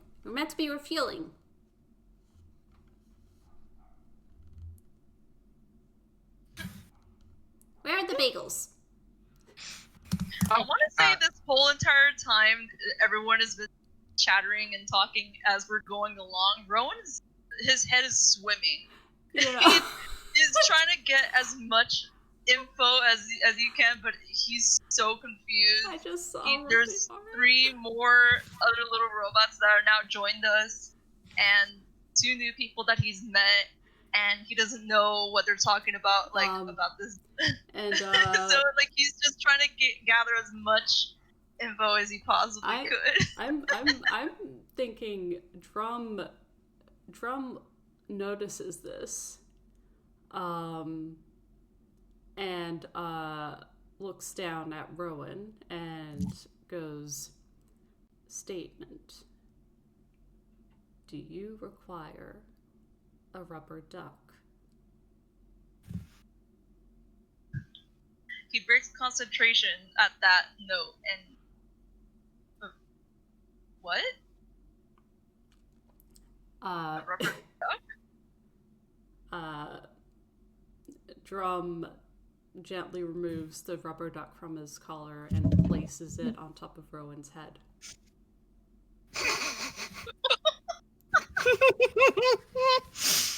Oh. What is this for? If you have questions or need to sound out problems, you can talk to the rubber duck. This is what I have learned. Oh.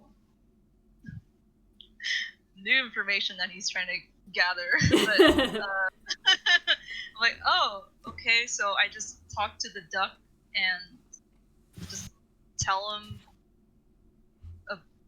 about what I'm thinking? Yeah, that's about it. Affirmative. Oh. Thank you. Now there's just a little duck sitting on his on his head, and then he thinks like, you know what? I think I have something for you now that you've given me this. And he would go into his bag.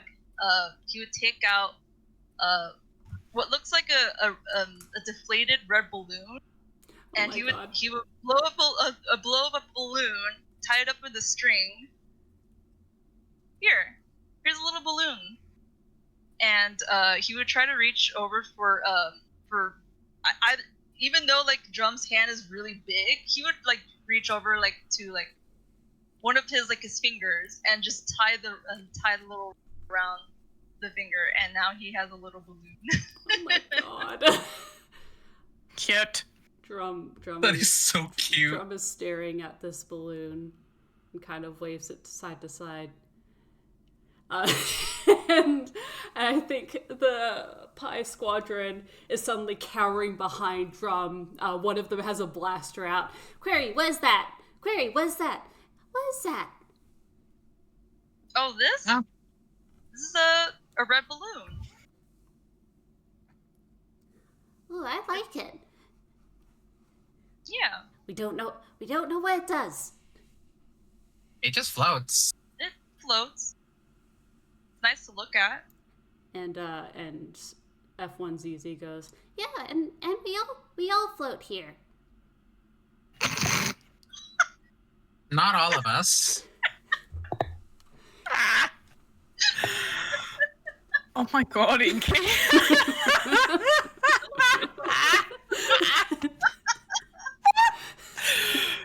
Criminy Christmas. Oh my goodness. Why are you so funny? I tried.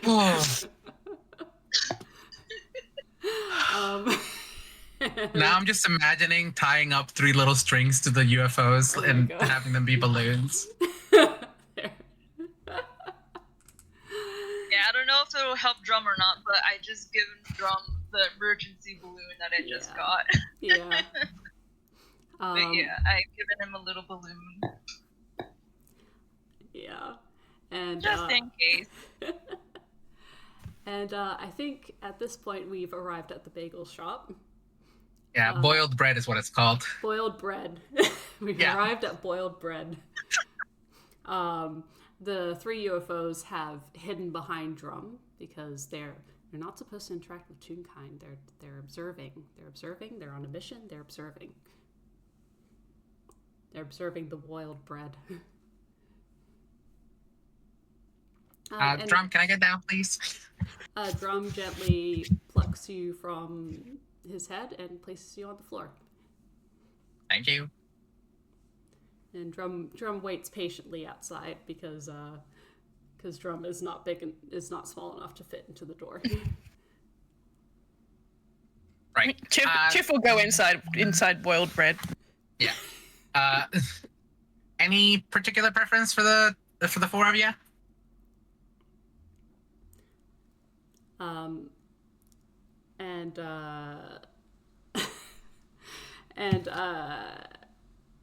I think the UFOs kind of share a look and go, is there energy packets? Repeat that? Is there energy packets? After a fashion. I can ask them if they can put I can get you a coffee.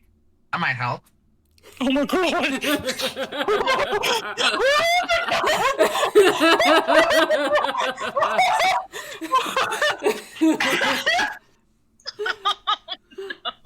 Yeah. Curry, does it have a lot of energy in it? Chifley is just quietly nodding. So is Rowan. Yes. Oh, a lot of that, please. Okay. All right. Yeah, sure. We'll put a lot of sugar in it. And Miles is gonna go inside. I have something for you, Inky, if you are willing. Uh-huh. Miles is going to make his standard order, like a cream cheese with bagel and a small soda. Mm. The other 2 can get whatever they want, but for the 3 UFOs specifically, I'd love it if the curse took effect and more espresso than there should be, and the coffee gets in there.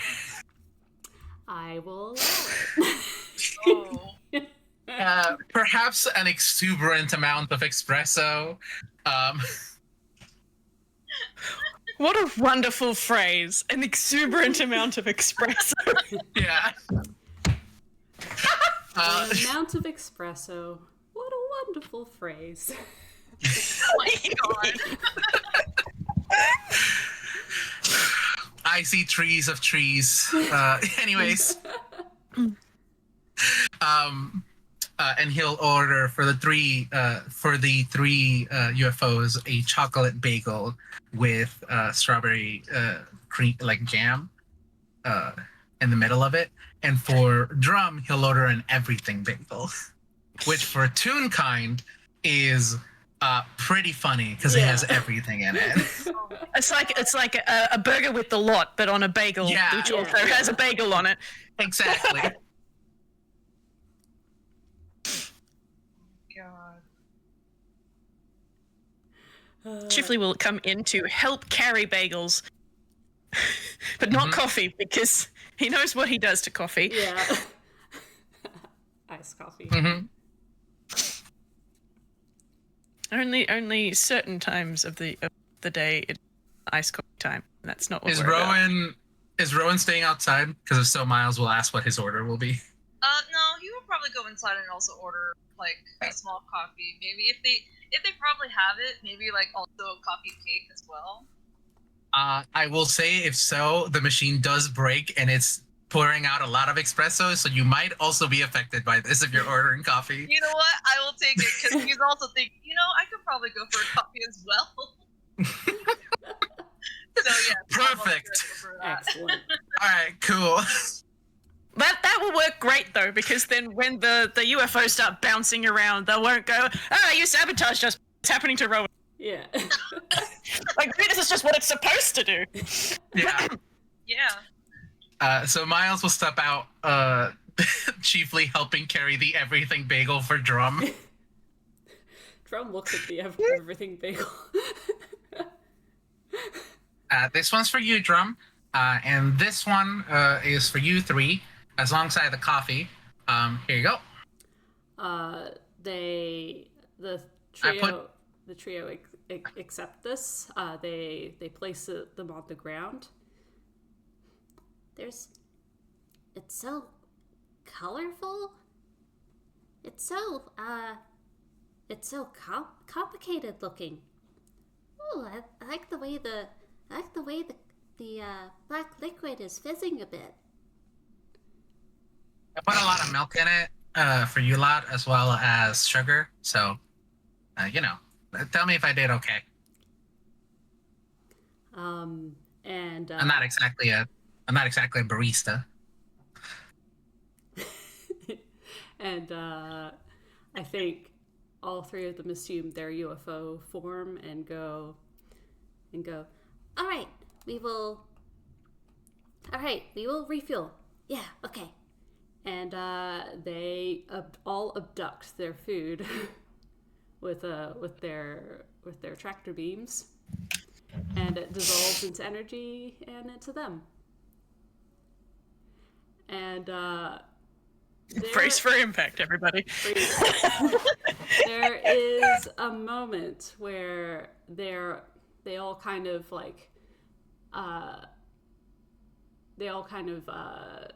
stay in the air for a bit, and then I don't know if you remember all of the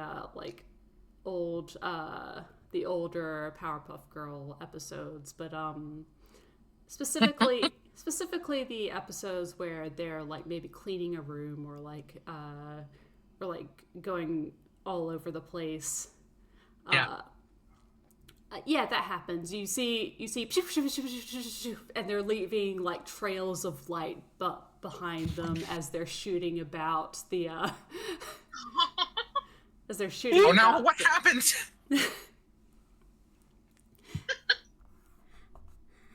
So they're just bouncing all over the place now? Yes. Yeah. Are they outside or inside? Outside. I think they're outside, Okay. but they're hanging out in the same general area. Chifley is sort of standing right next to like Drum, so that he can kind of like duck under Drum's like sort of overhanging chests. It's like, I'm just taking cover here. It's fine. What's happening to Rowan? That's the real question. What's happening to Rowan? This will be at this point that he comes out of the shop and like, hey, what's going on here? And he's already proceeding to drink his drink already, asking the question, and it starts to take effect on him as well. Miles looks at Miles looks at the espresso machine inside that the guy is now attempting to repair, and just looks at Chifley. He's like, "So this may have been a little my fault." It's fine. Sparks can't handle sugar either, so. Rowan is now just fiercely shaking at the amount of caffeine now. And F3 RO is going, overloading. I'm so powerful. I'm so powerful. And FL0 is like, we are optimal. We are an optimal sage, and we will go everywhere. And we'll do everything, and we'll do such a good job. And F1ZZ is going. I can't do a high pitched voice, but like they're doing high. Is it like R2D2, like type of scream? Yeah. Yeah.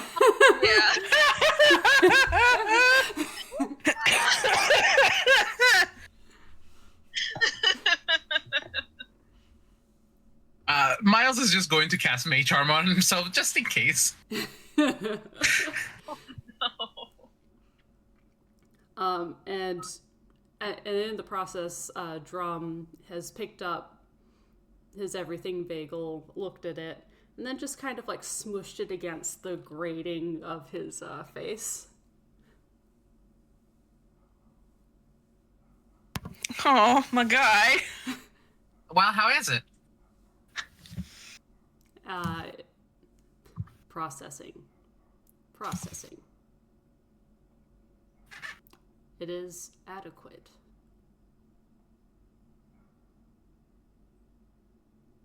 But you liked it? Affirmative. How does Drum work? I don't know yet either. Yeah. He turns material into energy. Yeah, that's probably what happens. Yeah, he turns material into energy. Let's say that. I'm rolling with so much excitement now. Like, did you try it? Yeah. Did you try it? Did you like it? I also like the coffee too. They did something with this coffee. It tastes really, really good. Why is my cup shaking? I don't like when my cup is shaking. Why is it shaking?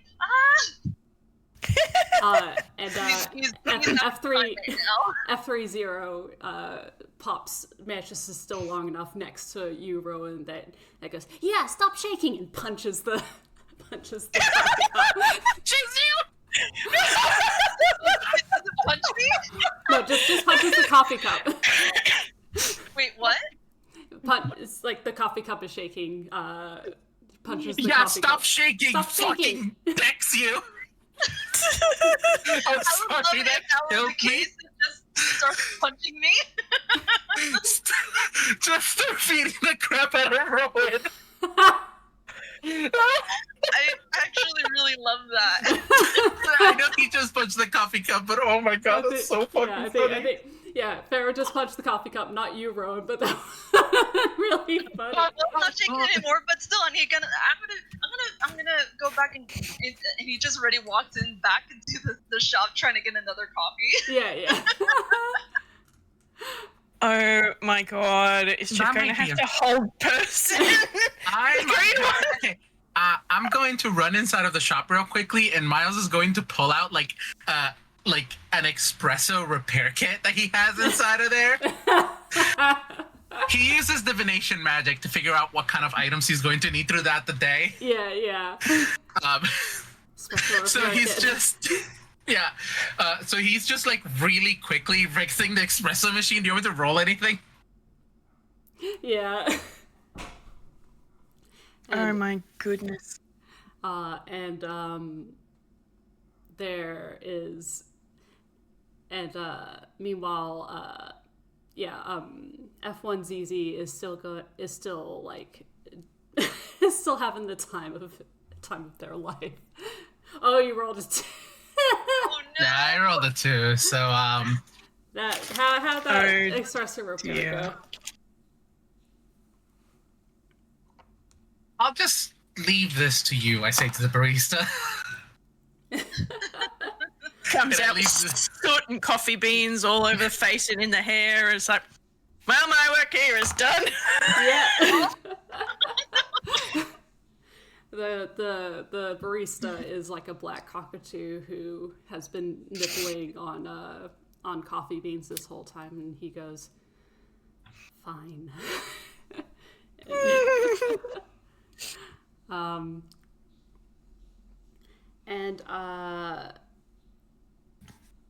But in the midst of all this, in this chaos, you suddenly hear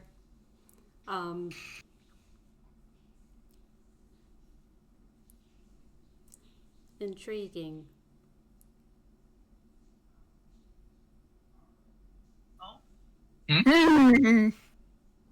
There is shots of white going through Chifley's hair as he is zeroing in on that voice. FL0 looks very different all of a sudden. Son of a bitch. FL0 has turned sideways on their UFO mode. Their pink eyes have dissolved into one eye, and that eye is staring directly at you three. There was a record of an energy spike from this unit. It seems to be observation. It seems to be petering out faster than can be maintained over a long period. Disappointing. And then the eye focuses on you, Chifley.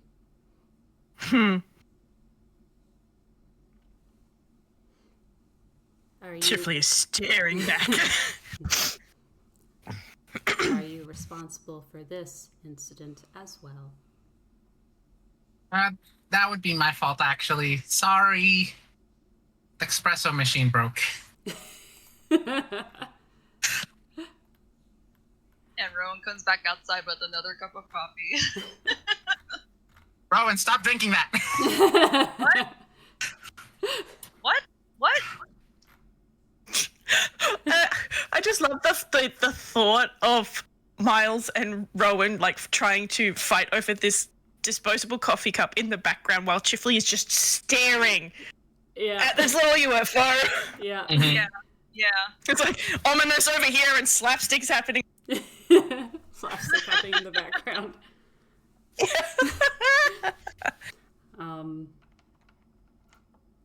You really don't hesitate, do you? And the Great Machine's eye narrows and goes,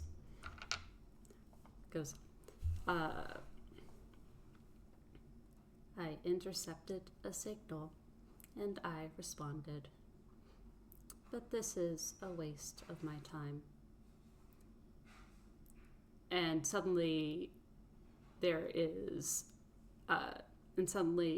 you hear some treads moving forward next to you, Chifley. And you hear drum speak. Query, you are the Great Machine. And the Great Machine looks at Drum. Query, what is this strange overhaul you have undergone?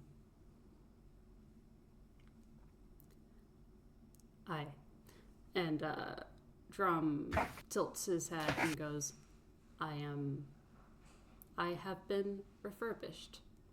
I have a query, as you are my creator. I hate interrupting.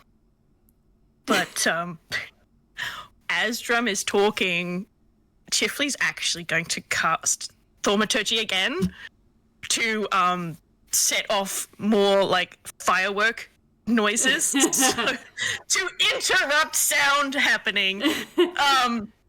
And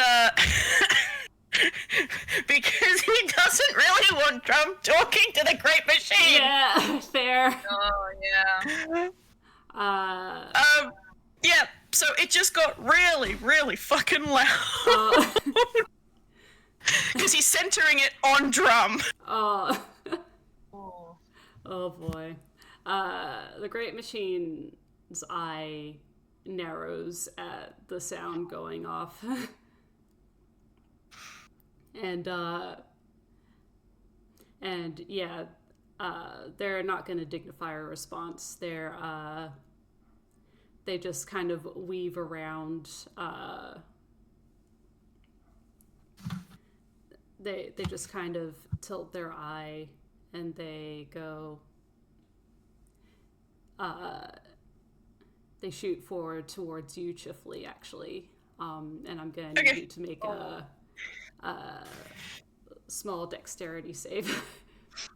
Alright, that's fine. That's not a problem. What are they doing specifically? Oh, don't worry about it.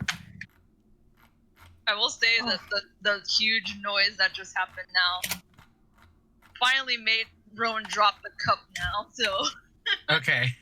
Yeah, no. 16. That is a 16.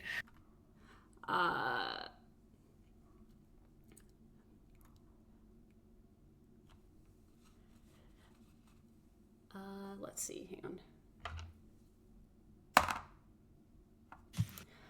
on. They only really succeed in shoving you over.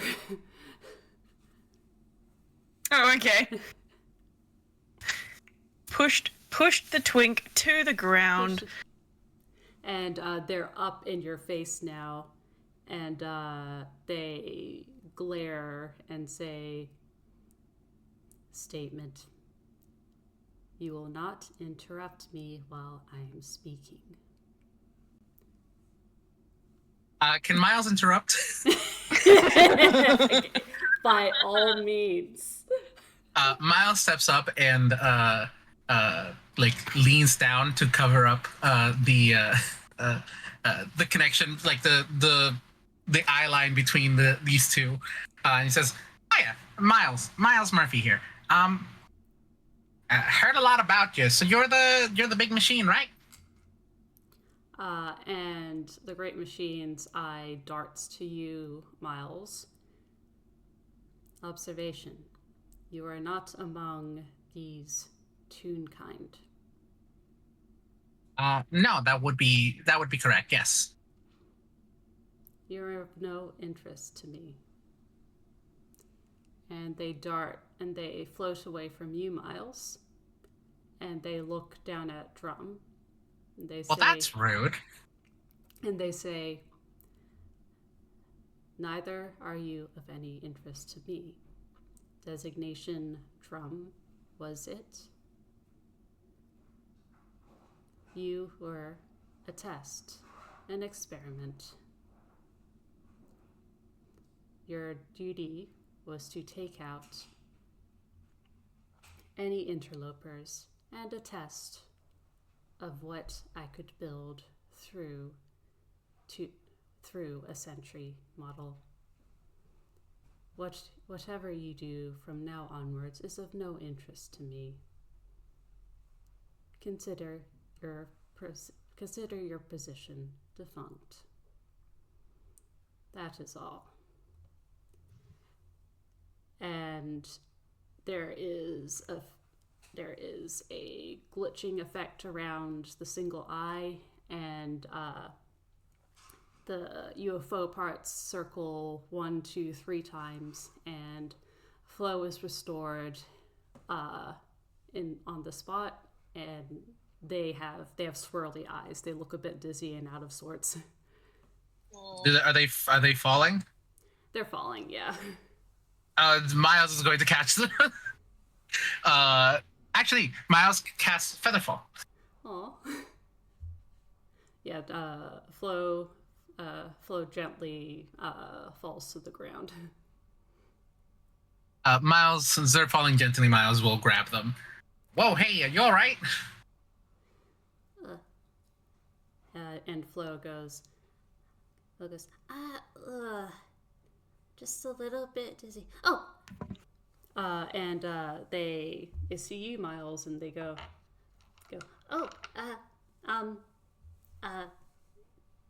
and they gently kind of push you away, like awkwardly, and go, thank you for your assistance, Miles. Miles, No problem. not Toonkind? Murphy is fine. Miles Murphy. Query, what function is Murphy? Oh, I'm a student. Miles student. They point at you. Miles student, I thank you for your assistance and the refueling.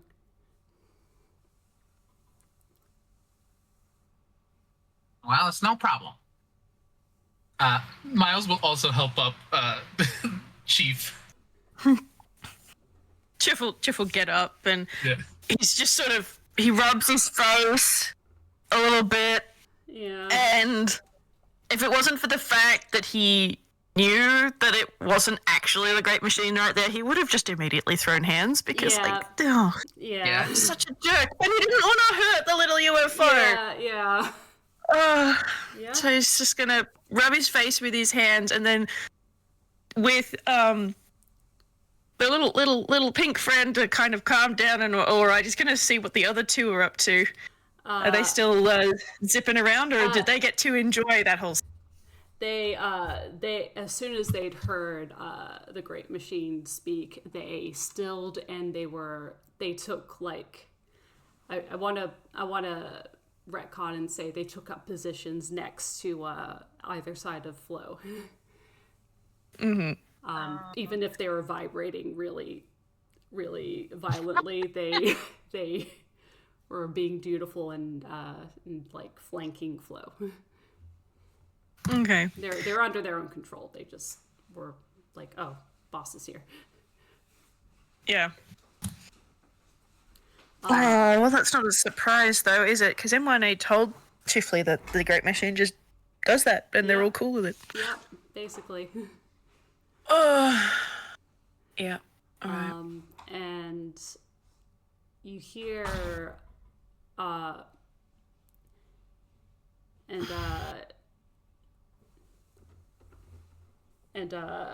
F1ZZ goes, oh, okay. Well, I guess we don't have to observe you anymore. And F3R0 goes, well, yeah. The Great Machine says that if this was a waste of time. And FL0, who's still a bit woozy, goes, oh, they went through me. Okay, so, we have observed and gotten appropriate data for this mission, but, and we have learned of bagels and coffee, and we'll be back for more. Well, I mean, if you guys want to hang out anytime, feel free to, We will hang out with you because you are not Toonkind. But wait, the Great Machine says that it's not interested in Toonkind. Well, in anything that isn't Toonkind. Oh. And FL0 looks a bit disappointed at this. You don't have to, I mean, just because the Great Machine said they're not interested in me doesn't mean you can't be interested in me. But, and I can show you other. And FL0 goes, but we are extensions of the Great Machine. That doesn't make sense. And Did the Great Machine enjoy those bagels? Or the coffee? And FL0 goes, what? No. The Great Machine doesn't enjoy that. The Great Machine, I do not know what the Great Machine enjoys. And, but as they're thinking, suddenly, F3R0 is pointing down the road and says, where's he going? Oh boy, about face! It's Drum taking off, isn't it? Drum's taking off. No. Drum is off down the road, and he's going at a pretty fast pace. And it's not long before he turns the corner and disappears. Miles is going to bonus action cast Expeditious Retreat and follow after. Yeah. No. So he's taking 2 dashes in 1 turn. Yeah. So he's going at 25 plus 25 plus 25, so 75 feet every round, every 6 seconds. Oh, you catch up immediately. Maybe you even land on his back. Criminy Christmas. Hey, big fella, where you going? Drum doesn't say anything. He just keeps going. Oh. Miles will run in front of him, and does he still have the balloon? He does. Okay, good. Buddy, can you hear me? Drum stops with you in the path, backs up, and turns and goes another direction.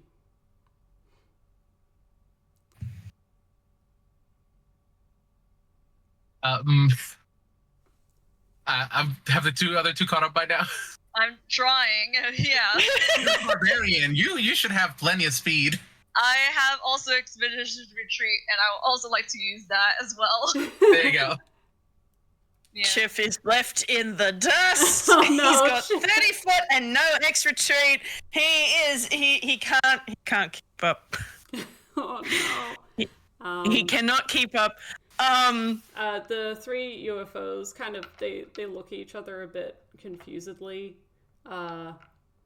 and Miles would have said, "Hold that thought," before he headed off.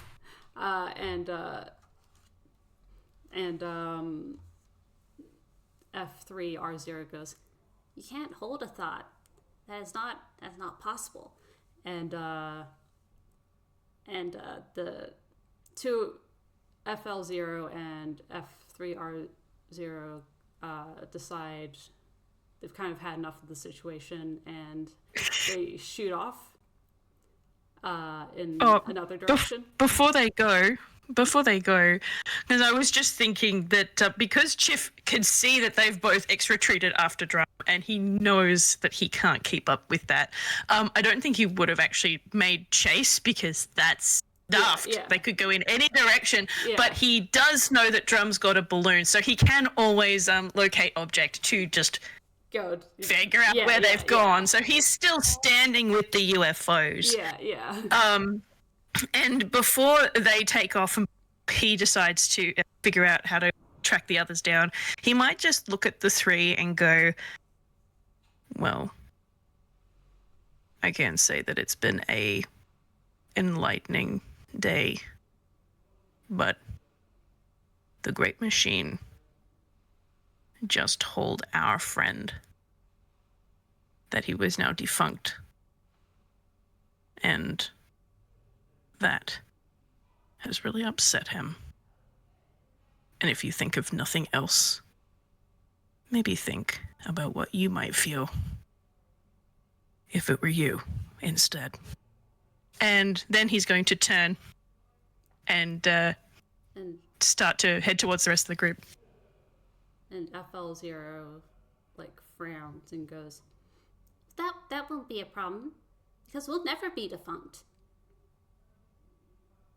And they shoot off in a direction. F3R0 shoots off after them, and F1ZZ stares after you a bit, Chifley, and goes, bye-bye, and shoots off after their squadron mates.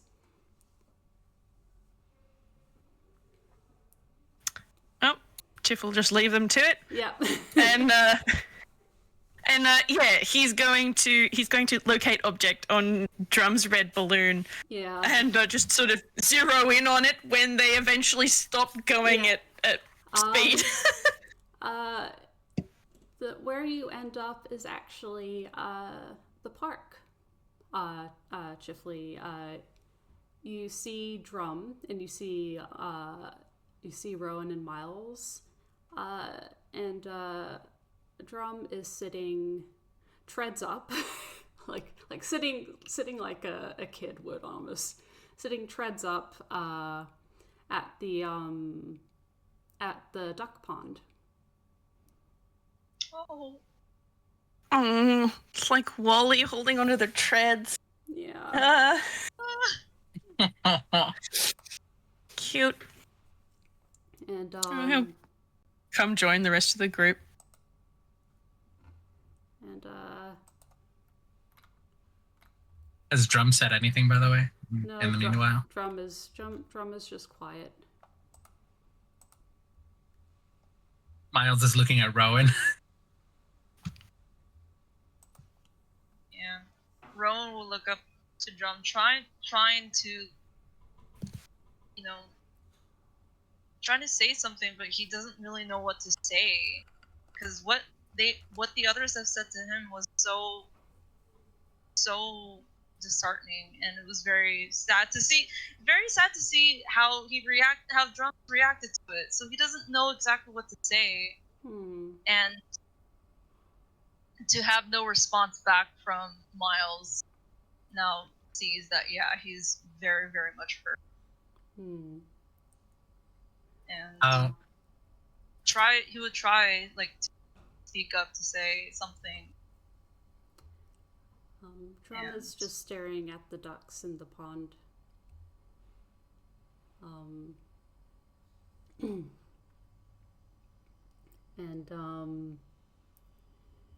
if there's silence happening,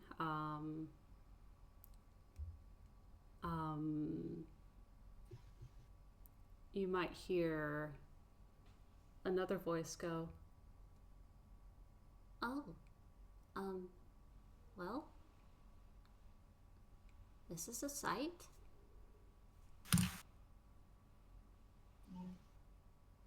Rowan would try to turn to see where that voice came from. And Rowan, I'm sorry, you're seeing a lot of UFOs today. Here's another one. Oh? And this one is missing an eye, has an X in this place of one eye. Cody!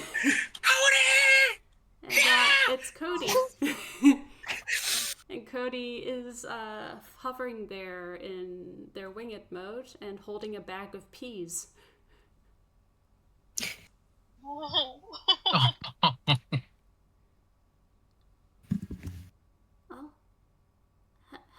Hello, Chifley teacher. Oh, Chifley friend. I think you prefer that. It's nice to see you, Cody. And they smile with their eye, and they suddenly look around. What is, oh dear, what is happening here? They look up at Drum, who is quiet still, and they tilt their head. We were taking out Drum for some bagels to refuel, and Miles, by the way. Hello, and Miles. We encountered some of other sparks. Cody's antennae goes straight down at that, but they seem to take in a breath and they nod and go, "Yes, please go on." And I believe the Great Machine spoke through them to Drum, and it made them upset.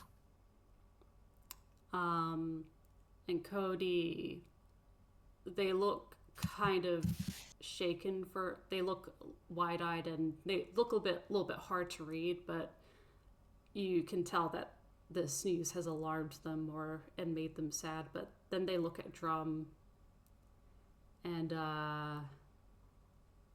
they frown a little bit. Chifley's just putting a hand on Cody's head. Yeah. Comfort the little UFO. Yeah.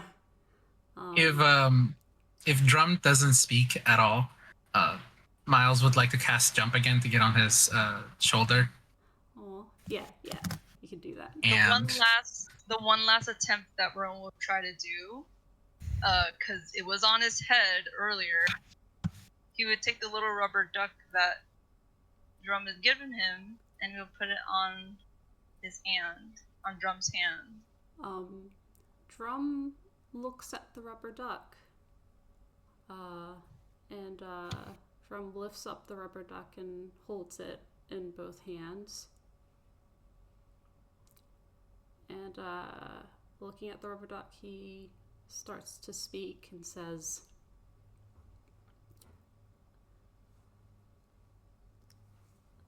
I had 3 queries. Query 1. For what purpose was I created? Query 2. What does the great machine want? Query 3. Am I happy? I believed that for optimal answers, my creator would know these answers, and I would be able to perform optimally with those answers. This was not the case.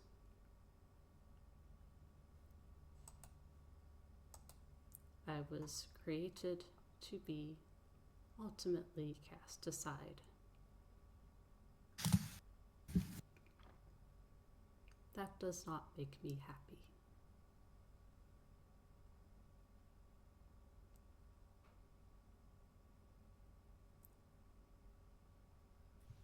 Miles will sit on Drum's shoulder, and I don't know a lot about this big great machine. Honestly, they just seem kind of rude. But I do know a lot about trying to find a purpose, in a sense. None of us are really created to... We don't get to choose how we're created, is what I'm trying to say. And Drum turns, swivels his head to look at you on his shoulder. None of us have the choice of creation or to be created. But often it seems that we are created with a purpose in mind. How do you operate? Query, how do you operate without a purpose? I learn. You know, I'm not from Einquell, but my family's moved around a lot, and I've learned a lot throughout those years. I don't know what I want to be yet, but you just keep on learning until you figure out what you want to do. And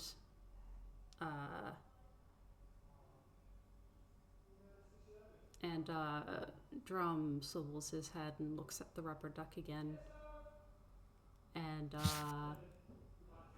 says,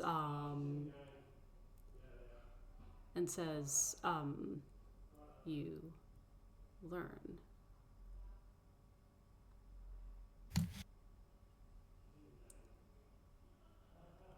Purpose is not something that is set or guaranteed, even if we think we've been born with purpose, born with some destiny. What matters is how we treat the life we've been given and how we act in response to the things we've endured. And sometimes we'll find our own purpose after experiencing and seeing suffering, and you can't control it or predict it. But when the right thing comes along, you know it. And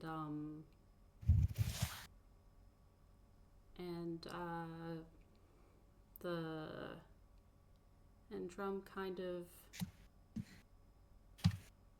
for a little bit, he leans forward and he places the rubber duck on the surface of the little duck pond and watches it bob for a while.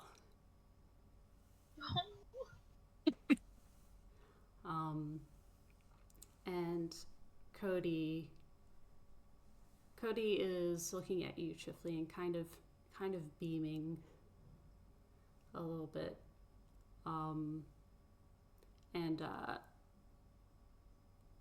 They look up at Drum and say, "Query, did you all want to help me feed the ducks?"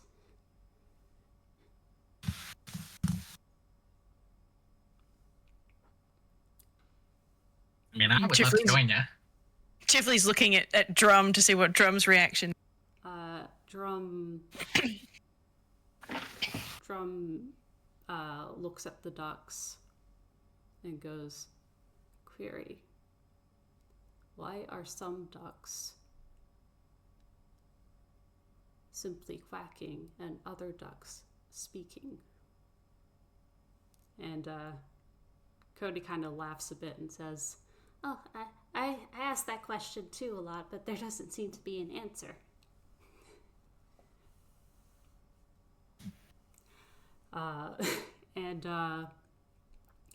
And for a little while, I think you all take turns feeding the ducks. Miles takes out a bag of frozen peas to give, it's like a 65 kilograms, like a really big bag of frozen peas, and just hands it to Drum from his backpack. A massive bag of peas. Giant robot size. And you see a park ranger kind of whistle at the size of it and go like, "Oh wow, dang. Glad this new duck pond's getting some use. It's a recent addition, you know."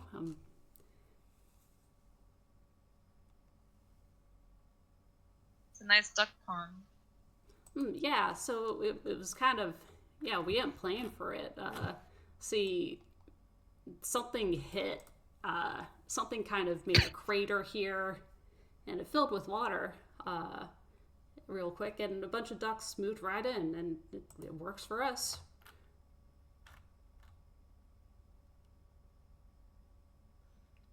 A crater. What's the shape of the duck pond, if you don't mind me asking? It's kind of an egg-shaped kind of crater. Oh. Wow. UFO landing site. I mean, we're not complaining. There's some stuff here, but we kind of got rid of it. But for the most part, the rest of it made like a great. It doesn't drain very easily, so we just kept as is. And Cody is suddenly a bit. Suddenly very thoughtful. And they go,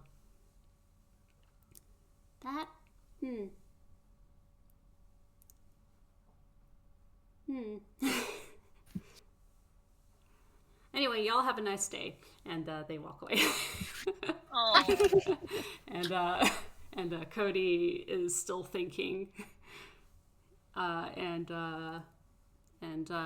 knocking their fist gently against their head. I would like to take a closer look at this duck pond for something. I have what you call a feeling. Quick question. Yeah. Do UFOs need to breed? No, they don't. Okay. Phineas, god damn it. I've been trying to not do that the entire fucking time. You're fine. Miles, uh, uh, Miles will, I can join you if you'd like. And Miles will cast air bubble on himself. Oh, excellent. I think, Did not think I'd get to use the spell. I think, yeah, I think, I'm gonna roll something really quick.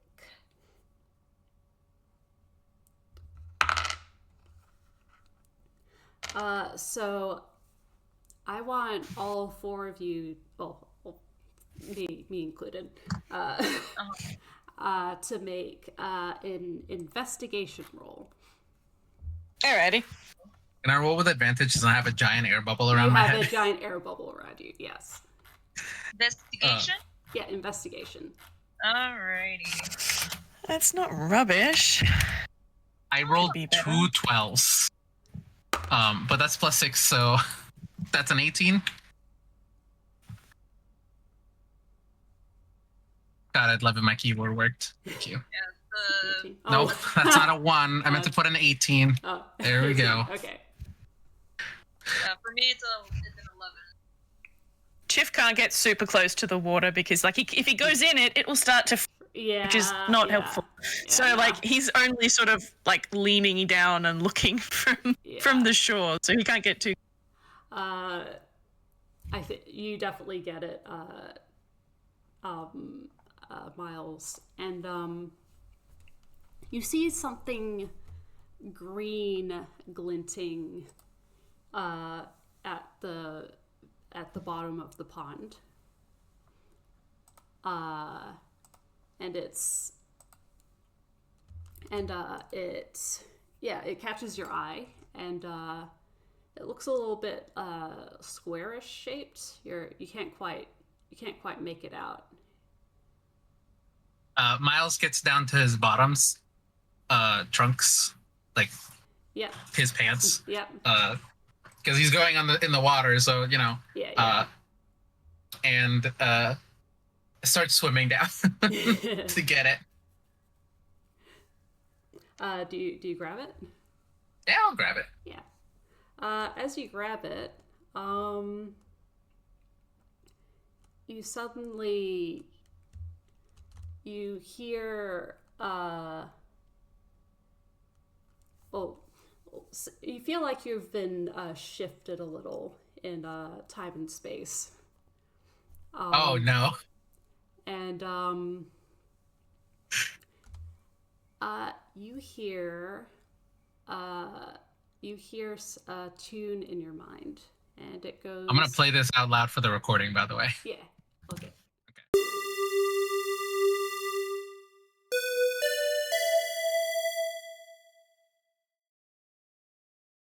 I'll add it later. Yeah. I'll add it in post. Yeah. No, I'm doing the same thing. It's in my recording, so. Yeah, we have that. Okay, good. Yeah, you hear what sounds like part of a tune. And Miles, you are taken back quite not that long ago. A decent amount of time ago. You're taken back to when you're 6 years old. You have a memory of when you were 6 years old, and you're very tired. You're pretty tired. It's been a long day, and look, you have the curse of Murphy's Law. It's been rough going. So you haven't really made it through a day where Murphy's Law hasn't caught you out. But you're tired, and you've used so much rope and used up all your spell slots. But you did it. You made it through a day being able to maneuver out of whatever Murphy's Law threw at you. How do you feel? He feels happy. Yeah. I think he's next to his mom because his father also has Murphy's Law. Oh. It only affects the male in the family. Oh. But his father's probably out working. And he's just really excitedly telling his mother about everything he did today. About rolling a trunk down a hill and managing to stay on top of it. Getting chased by a pack of wolves and using a rope to lasso onto a stick and climb up. A bunch of different stuff that he's just had to survive throughout the day. But he's happy and seems to have at least had fun. Yeah. And and in that memory, you feel very proud. You've made it through a day without letting Murphy's Law get you down. And you've had fun. And it's, this is the first time you really remember being proud of something. And you are drawn out of this memory and into the present, where you're in a duck pond holding onto a gold and green disc. I don't know how much time passed. Not much. While he was okay. Maybe 5 seconds. Okay. 5 seconds. So he's easy started floating upwards, so he's just swimming back up. Yeah. With your bubble. Yeah. Got it.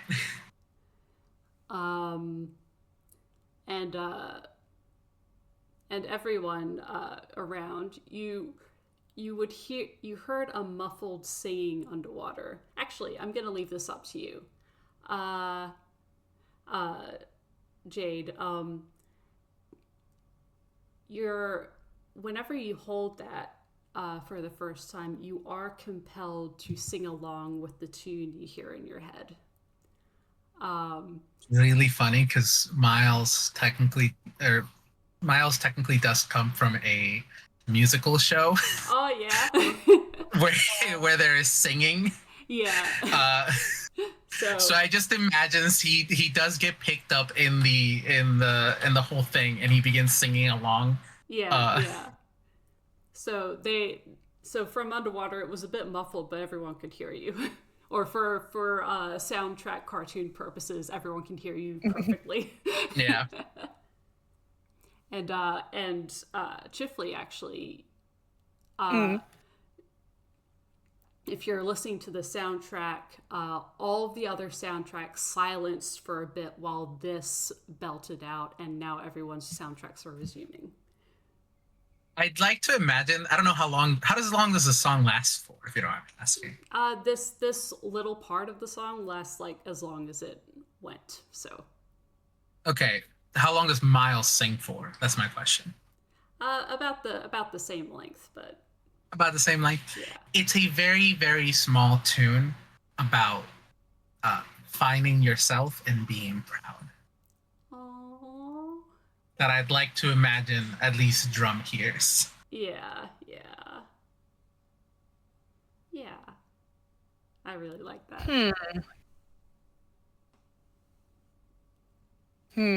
Chifley is watching, and he's got this frown on his face. He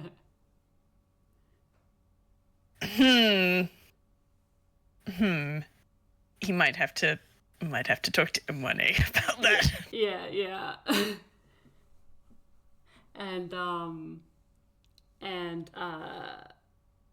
Cody stares at that disc in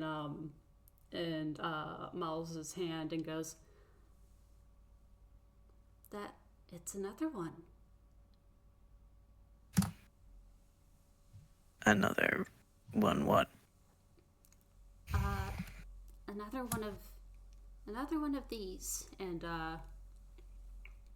Cody adjusts one of their wings. Hang on, where is it? I've got it somewhere here. And takes out a little device. They literally take off a plating on their wing, and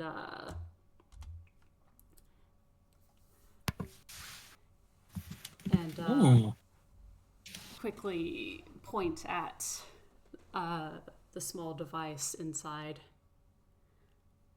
And they go, and they pull out the golden disc that's currently inside, and it's the same. It looks exactly the same, but it is a pink disc.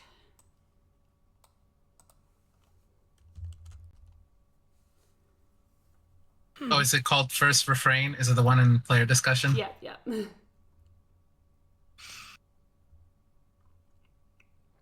I see. I'm gonna play that one as well. What are those? What is that? And Cody goes, I do not know.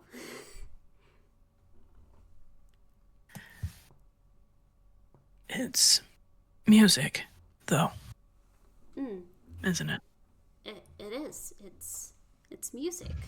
Shit.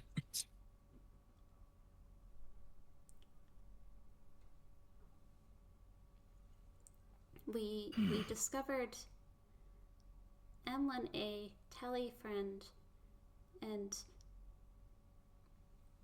Rat Friend and I, we found a fallen spacecraft during our sleepover.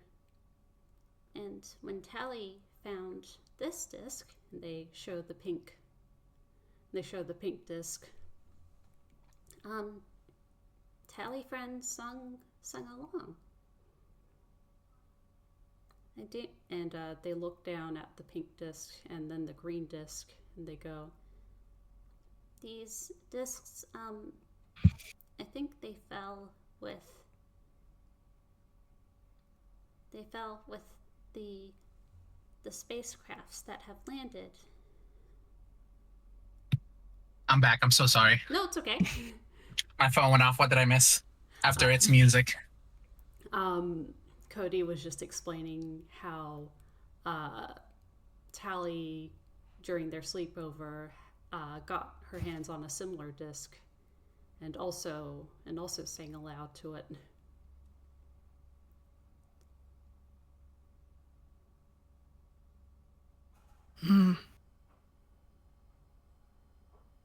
I think it might be wise to treat these discs with caution. And Cody nods. And they go, That is why I'm keeping them, and keeping them at Woodley Professor's. And keeping them on my person when Woodley Professor's is not barricaded.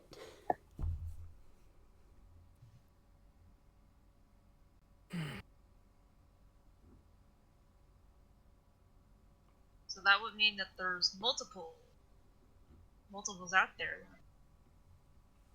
And Cody kind of gives a nod and says, that's a theory. That's the theory, that there are more of these.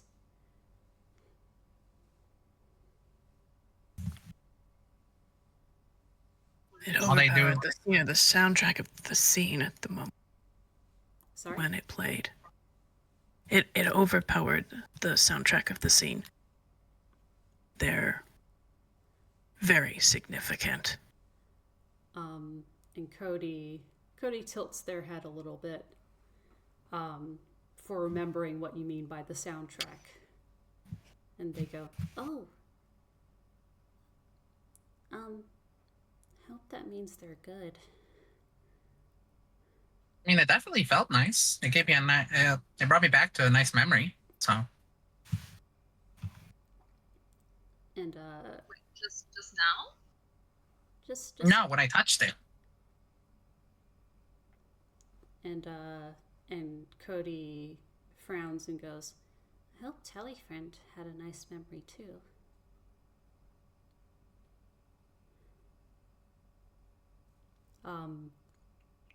But then they look up at you, Miles, and go, "Is it all right if I hold on to that for safekeeping?"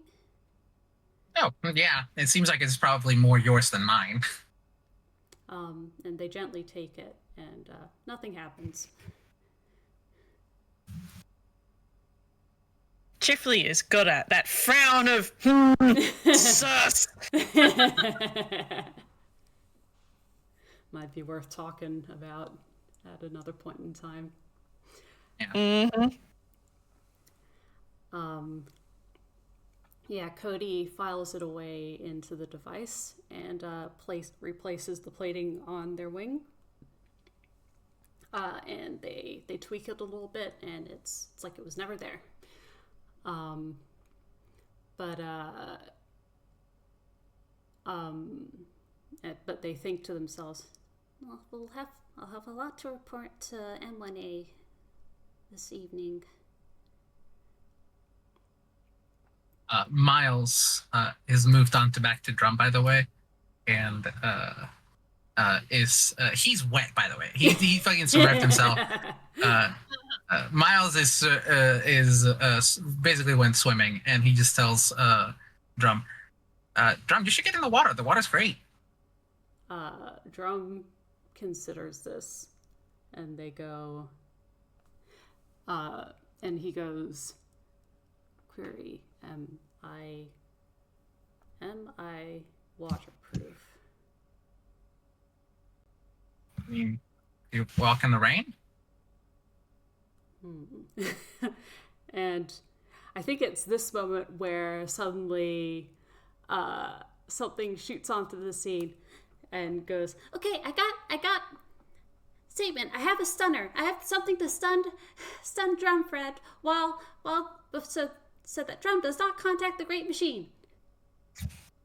Oh no. Yeah. Wince. A little. Hi, M1. A little too late. Query, demand, what do you mean too late? and M1A is just has a comically large like taser thing that they had taken from Woodlig's lab. Miles is going to reach into his backpack and walk towards M1-A with a screwdriver, and he says like, there's a lot that I haven't explained to you a lot, but I don't think this thing should be anywhere near me.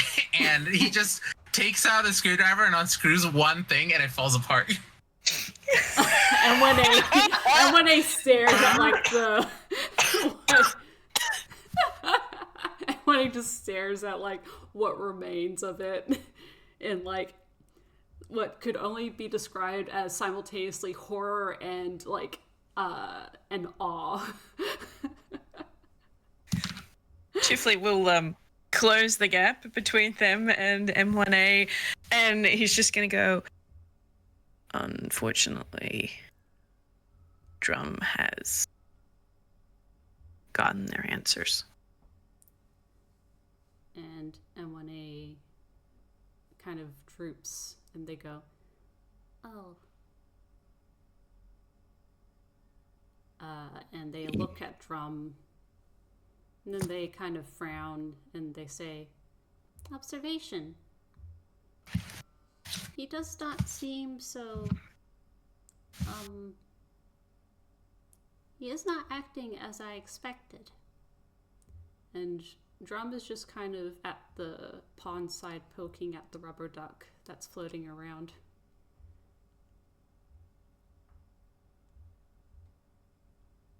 Well, sometimes when bad news lands in your lap, friends is what makes all the difference. And M1A kind of looks at you, Chifley, and goes,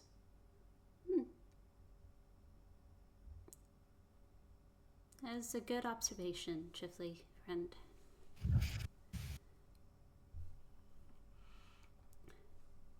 And are you guys gonna join Drum at the duck pond?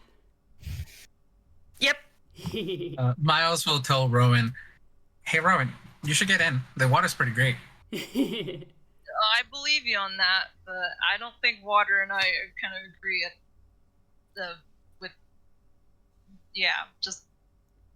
it doesn't agree with me sometimes. Miles is going to cast No. shape water.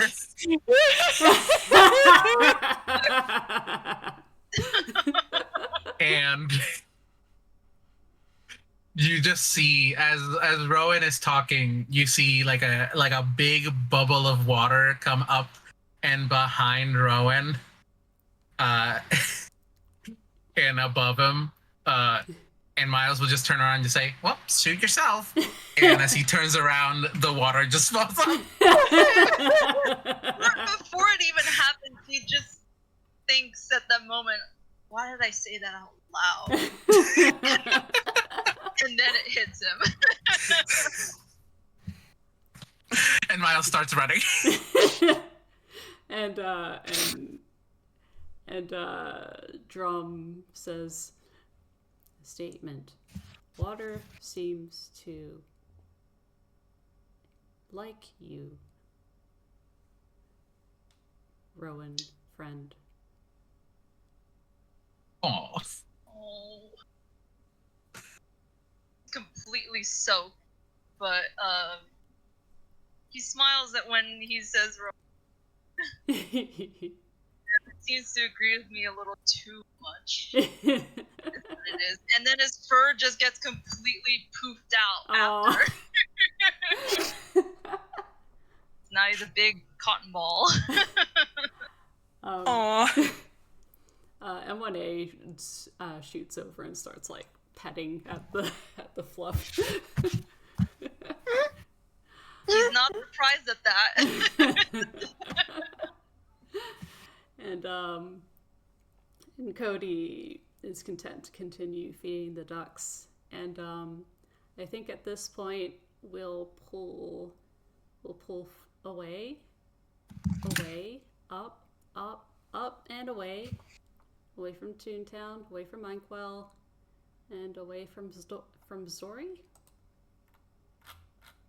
And something far, far away averts its gaze. First of all, and most importantly, it checks its perimeter. No alarms, nothing out of the ordinary. None of its eyes have alerted it to danger or anything really all that significant. So again, it looks inwards, and it processes what is seen today. Observation. The construct designated drum, has developed in ways unpredictable to its original intent. Whether this was due to Toonkind interference, its place of creation, or the influences that Toonkind have inflicted upon it is unclear. Hypothesis. Do Toonkind physically affect the properties of other life forms? More data required. The Great Machine pauses in its processing. Current data has confirmed that drum construct is now defunct. It develops in ways that will not serve the Prime Directive and is far too self-actualizing to be a part of this system. The priority of monitoring is low, alongside M1A defunct and COD3 defunct. It files this away and turns to a new window. Pictures float up in a stream of data, pictures of a park and a duck pond. Latest on the unauthorized capsules which descended on Toontown with initial sentries. Unauthorized capsules confirmed to be unmanned and empty. No data has been located within them as of this time. Adjusting priority to low. System scan will commence with the next update for any unusual activity as to why this has occurred. Its single eye narrows. It monitors the feed and activity of many of its eyes, all ready to be looked through at a moment's notice. Things haven't been this busy for a very long time. And things haven't been this interesting. The observation period is nearing its conclusion. Valuable data has been collected, and the ways and composition of Toonkind has been recorded for future use. It selects one single sentry in Einquell, prepared to hijack. Data is sufficient to commence experiment. Prepare to mobilize. That is an order. And that is the end of Beat of the Drum. That was so cute. I really enjoyed that. Oh my goodness. I was worried Milo and Miles, sorry, I always say Milo. You're good. I was worried about Miles, but he added so much to the game, and I'm so glad. Thank I you. was worried I was taking over because I'm the only one who knows what the hell's going on. It occurs to me that Miles is just used to getting in people's ways.